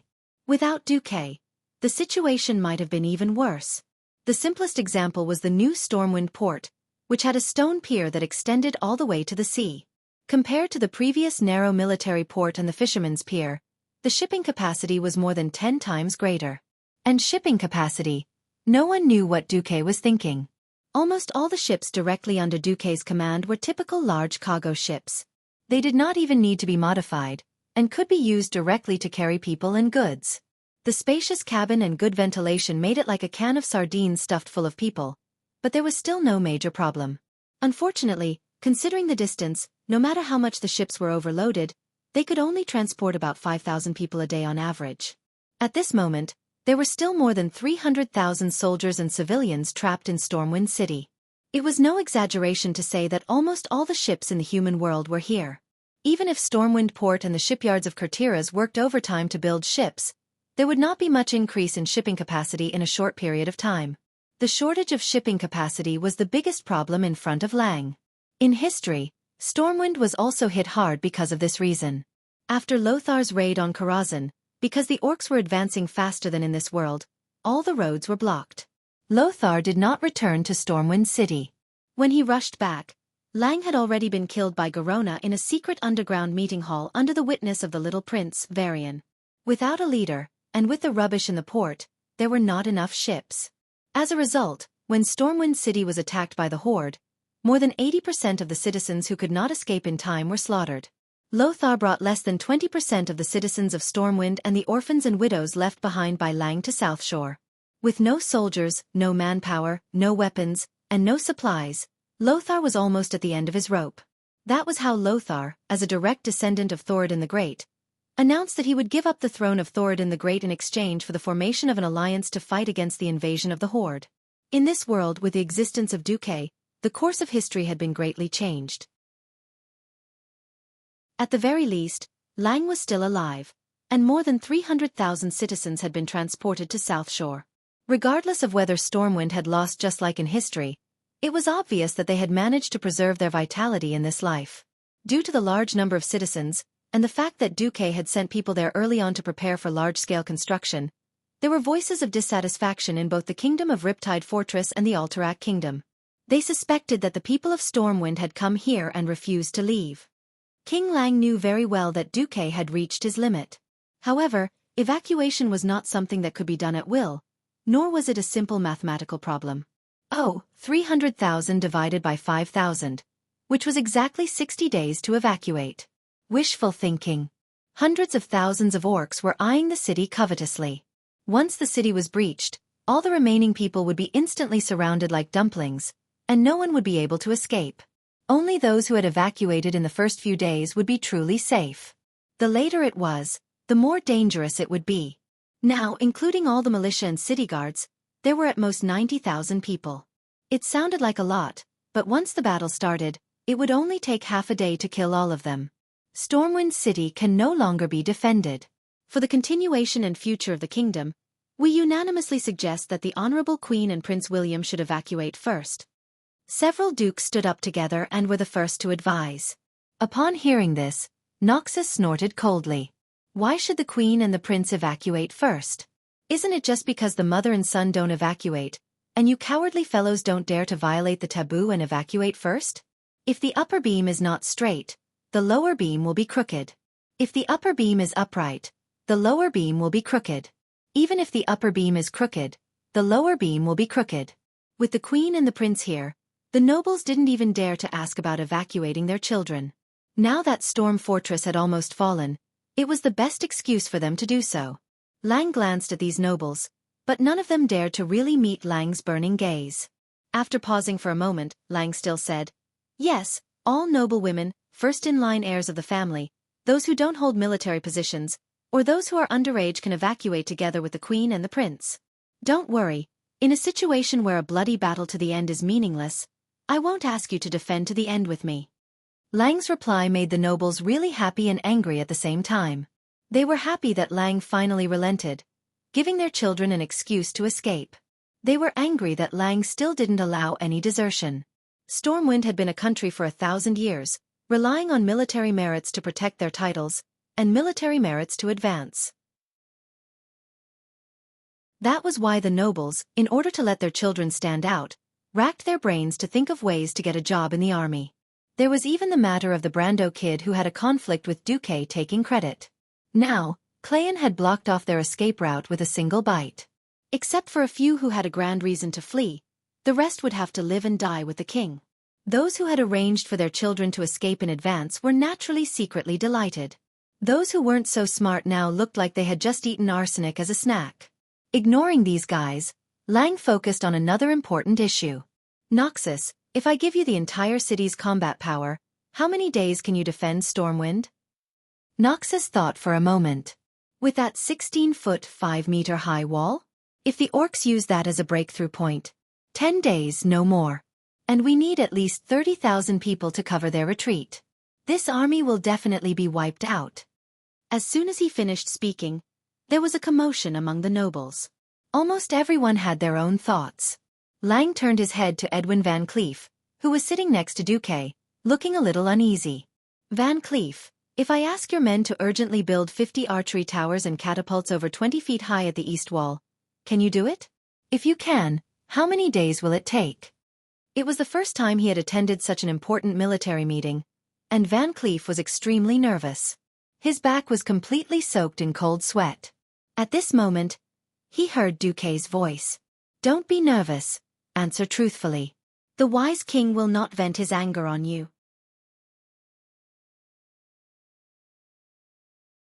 Chapter 158. After receiving the affirmation from Lang and Duque, Van Cleef took a deep breath. To be honest, Sir Duque doesn't have much cement left. One of the important materials for cement comes from the Goro crater. We used Sir Duque's funds to collect it, but we only bought about 100 tons from the Stranglethorn Valley's Goblin Venture Capital Company. That's all they have in stock. The remaining materials are only enough to make 30 catapults or 80 arrow towers, and it will take at least 10 days. Nobles were not very knowledgeable, cultured, cultivated, and noble people. Apart from the strict etiquette training and the ability to read and write, the nobles in this era were no different from most ordinary people. Their geographical knowledge was limited to the nobles in the southern part of the continent. They did not realize that the Goro crater was on the other side of the sea, far away on another continent. Trash. If it's 10 days, the soldiers of Stormwind City would have been killed. On the opposite side, a duke slammed the table and rose to his feet, his angry voice almost frightening Van Cleef. Van Cleef was not the Van Cleef who was forced into a dead end in the future. At this moment, he was just a follower of Duque who was born as a stonemason. He did not even have the chance to determine how much trust and support Duque had in him. It was like a duck being driven onto a perch. The duke did not expect that Duque would go against him for the sake of Van Cleef, a lowly dog. He slammed the table, and Duque slammed it even louder. Bang! Almost all the guards of the Wang family thought that the enemy was attacking. Every guard put their hands on the hilt of their swords. When they saw that it was Duque slamming the table, they secretly let go of their hands again. You're the trash. You don't even know that the Goro crater is on the other side of the sea, and you're talking nonsense to my people. If there really was so much cement, I would have raised the entire wall of Stormwind City to 200 feet high. Orcs can't even fly in, let alone climb. Duque was telling the truth. In this world without modern industry, it was too difficult to make proper cement. The only thing they could do was to use volcanic ash as the main raw material for cement. That was why he had his eyes on the Goro crater and asked Van Cleef to collect materials through various channels. The truth was the most hurtful. Obviously, Duque was scolding people, but many people were amused by Duque's counter-argument. This kind of direct scolding of the other party's ignorance, and it even hit the mark. The resulting laughter made the Duke feel even more embarrassed. Another Duke stood up and said, "Very well, I would like to ask Sir Lothar, how long can you defend with these towers?" Lothar raised a finger. "The limit is 1 month, and it's still the same thing. The troops in charge of the rear won't survive." All right, let's go back to the original question. No, not back to square one. Duque interrupted the Duke. It's just 10 days. I'll fight for it. Duque patted Van Cleef on the shoulder. You can rest assured and let your men do their job. For some reason, Van Cleef felt like crying. In his impression, the nobles were all in cahoots with each other. There is nothing that cannot be solved by the exchange of interests. This was a famous saying among the nobles. For a moment, Van Cleef thought that the noble Earl Duque would not stand up for a lowly person like him. He was a duke. Duque did not feel anything, but Van Cleef did not. Van Cleef, whose ancestors had been in Stormwind City for generations, had a natural fear of high-ranking nobles, who knew that not only did Duque speak up, but he also made the other party half dead. Suddenly, Van Cleef had the urge to die for Duque. Now, not only did Duque take all the blame, but he also protected him. Tears welled up in Van Cleef's eyes. Not many people cared about Van Cleef's emotions. Everyone's attention was on Duque's words. 10 days? Are you sure? The sand in the hourglass is more expensive than gold. We are in a race with death. King Lang kindly reminded Duque. Oh, thank God. If you can do it, Duque, it will be a great help. Lothar, who had worked with Duque more often, was almost blindly optimistic. He did not know how Duque did it, but based on his understanding of Duque, he was sure that Duque would not make empty promises. Lang looked at the restless nobles and frowned. What are you going to do? The second duke was obviously a little against Duque. In front of His Majesty's minister, no matter if it's for comfort or other reasons, lies are meaningless. Right now, we are discussing the lives and deaths of nearly half of Stormwind. We cannot allow a brat like you to speak big words. He was the king, and if necessary, he could force Duque's proposal through. But before that, it would be best if he could convince everyone. Duque stretched his body and leaned comfortably on the bench. He crossed his fingers and placed them on his abdomen. It seems that your people think differently from you. Last night, your butler found my subordinate, Makarov, and said that he wanted 2 more ships to transport your treasures. Haha, if you don't believe me, why did you find my subordinate? Everyone knew that Duque was putting 2 and 2 together. Believing that Duque could stall the orcs for 10 days and believing in Duque's fleet were 2 completely different things. But either Duque's political intelligence was 0, or Duque was doing it on purpose. At this time, he told Lang that it was these vermin who wanted to disregard the lives of Lang's most cherished citizens, and empty the precious cabins to transport the treasures. Almost at the same time, Lang, Lothar, Bolvar, and the other upright and outspoken nobles all had dark expressions. Ugh, oh, there's such a thing? Impossible. The Duke immediately denied it, but he immediately realized that he could not fool him. I've been busy with military affairs recently. Perhaps there really is such a thing. If there is, I will definitely punish that butler. He actually dared to use our noble name to do such a dirty thing. Ugh, Count Marcus, don't change the topic. Whether you can stall for 10 days is related to the survival of the entire kingdom. That poor butler would most likely become a scapegoat. After all, beating his dog was also a slap to his face. Duque did not care. He already had his own ideas about the nobles of Stormwind. Of course, the topic returned to the most important matter, the 10th day. It's very simple. Since the elven forest has already been occupied by those greenskins, then I'll just burn half of the forest. The moment Duke's voice fell, the entire place fell into a deathly silence. Everyone sucked in a cold breath. Duque was really daring. You're tuning in to the Xueqi's Martial Arts Saga YouTube channel. Don't forget to subscribe and join us on this journey to catch the most captivating stories.